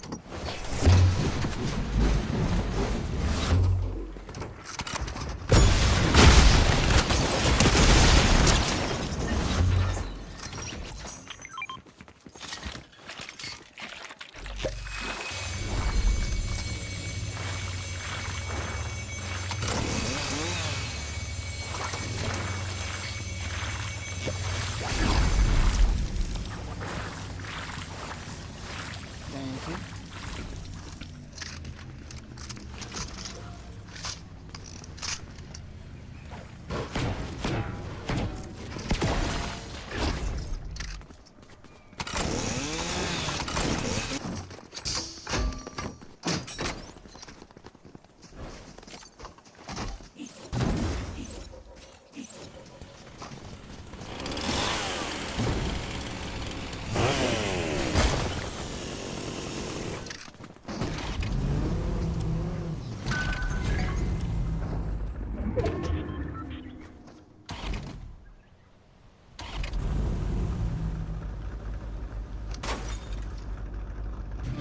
To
hell no.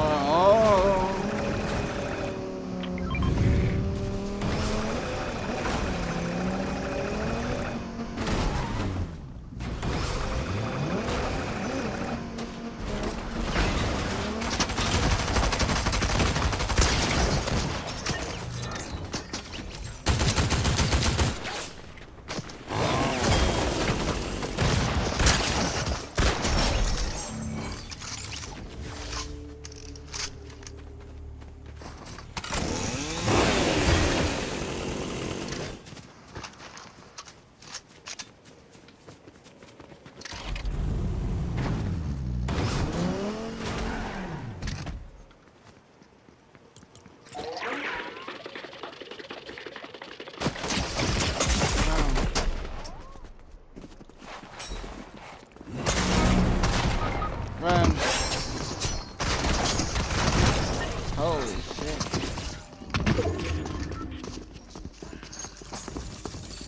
Sweaty bastards. Yeah, in the middle of the night, it's when all the sweats are playing.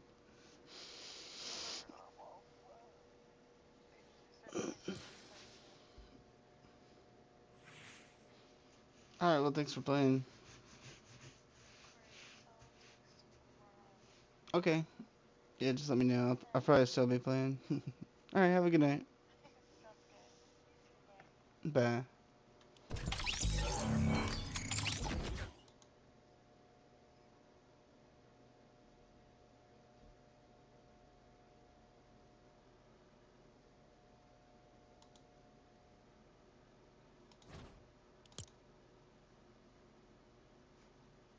Alright, I might jump on another game, but I'm gonna continue watching some Mr. Bond for a minute.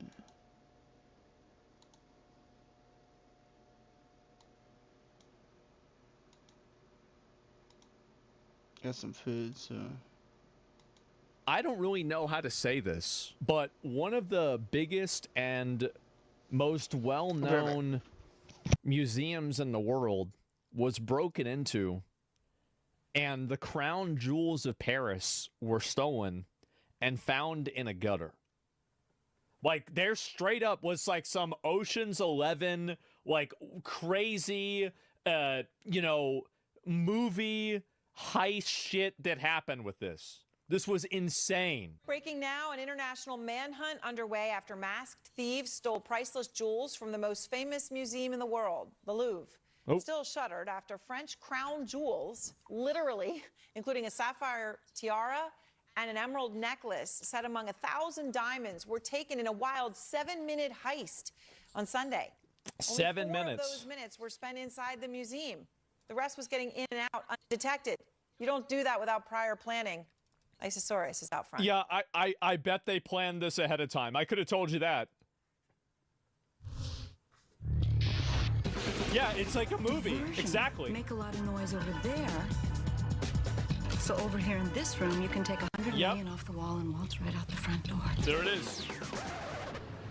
No diversion was needed for the 4 masked robbers who broke into the Louvre Museum in Paris on Sunday morning. Wow. Stealing priceless French crown jewels in broad daylight, just minutes after the world's largest museum Wait, so they just went in there and got him?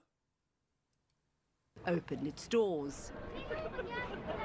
What? The Louvre remained closed on Monday as France grappled with one question. How could the world's most visited museum be robbed with such brazen audacity? What? It was a plot that played out like a Hollywood movie. Around 9:30 a.m. on Sunday, 4 thieves posing as workers wearing yellow vests used a moving elevator ladder to reach the second-floor balcony of the museum. So it looked like they weren't doing anything wrong because they had the vests on and people assumed that... The perpetrators then forced open a window using an angle grinder and entered the Apollo Gallery, sawing open the display location for the treasures of the French crown jewels. Wow. As alarm bells rang, they grabbed 9... Bro, this is like the last mission in Assassin's Creed. And these guys just did it. Louvre's most valuable treasures, the priceless 19th century French crown jewels. Oh my. Among them, a dazzling crown adorned with 24 sapphires. Wow. 1,083 diamonds. Also stolen, a diamond and sapphire necklace and a pair of earrings, seen here in this painting of Queen Marie Amélie in 1836. 1836. And these fuckers just made off with it. And a glittering bow with more than 2,000 diamonds. Yeah, somebody was mentioning it in chat. I think it could be true. They might have had the TwitchCon security at the Louvre.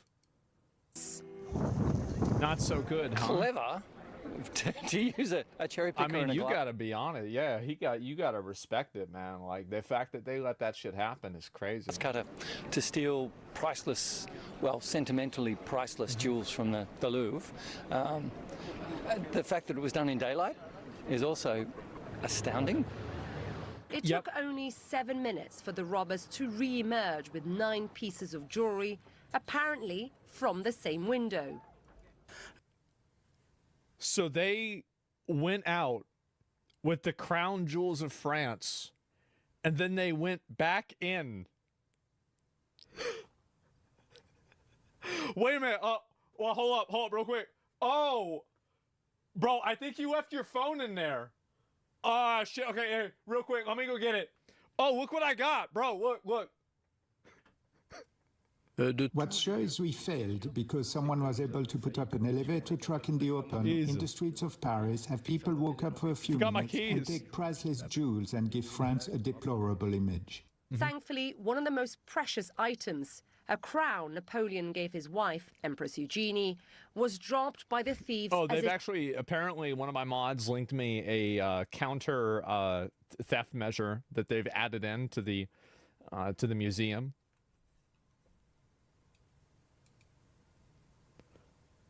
So as you can see here, if you look at the photo, it says not to take it. You don't get it. Yeah. sped away on high-powered scooters along the banks of the Seine. It's actually The Dark Knight Rises. French police says the first 48 hours are key to track down the thieves. Yeah, of course. Who so far are still on the run. Isa Suarez. I think they're going to eventually get the stuff back because it's so unique that it will eventually be found and discovered, and they'll eventually get it back. But how fucking embarrassing. CNN, London. It's a simply incredible story. Jeffrey Kelly is out front now. He's a retired FBI agent, founding member of the FBI art crime team, which, Jeffrey, I know has recovered more than 20,000 items valued at over $1 billion. Damn. So in this case, obviously, this guy finds the stolen rocks and he gets them back. All right. Well, how are you going to get these? Hunt. But the amount of preparation that must have gone into this is extraordinary, right? 7 minutes, only 4 of them in the museum. Where'd the rocks go? And no sign of them yet. 40 hours past all these items being stolen. How much is time of the essence right now? What does 40 hours make you worried?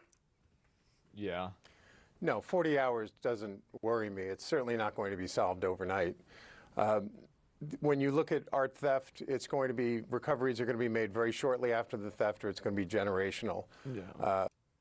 The French police right now are doing everything that they would do for 20 years. For an investigation. You know? They're looking at surveillance video. They're processing the truck that was recovered. I believe that the subjects had planned to burn it, and it wasn't burned, so there's going to be potential DNA evidence that can be recovered.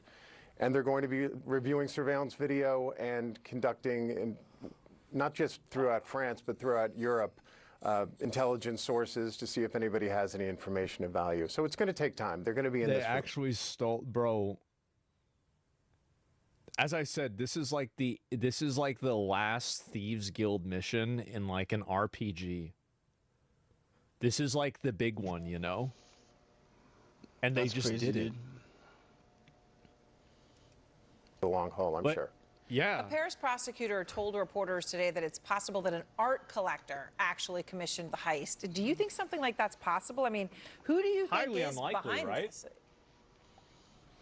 Well, I'm assuming that's speculation. If the French prosecutor has specific information that this was a contract robbery, then she probably shouldn't be talking about it to the international media. Yeah, it's bullshit. There's no way. I think it's probably more speculation on her part. We've seen this so many times throughout. I can't believe that. That's crazy. I think I'm gonna get off for a bit and watch a movie or something. But I will be back on in a couple hours. Hope you all enjoyed. Thanks for watching, and I'll see y'all later.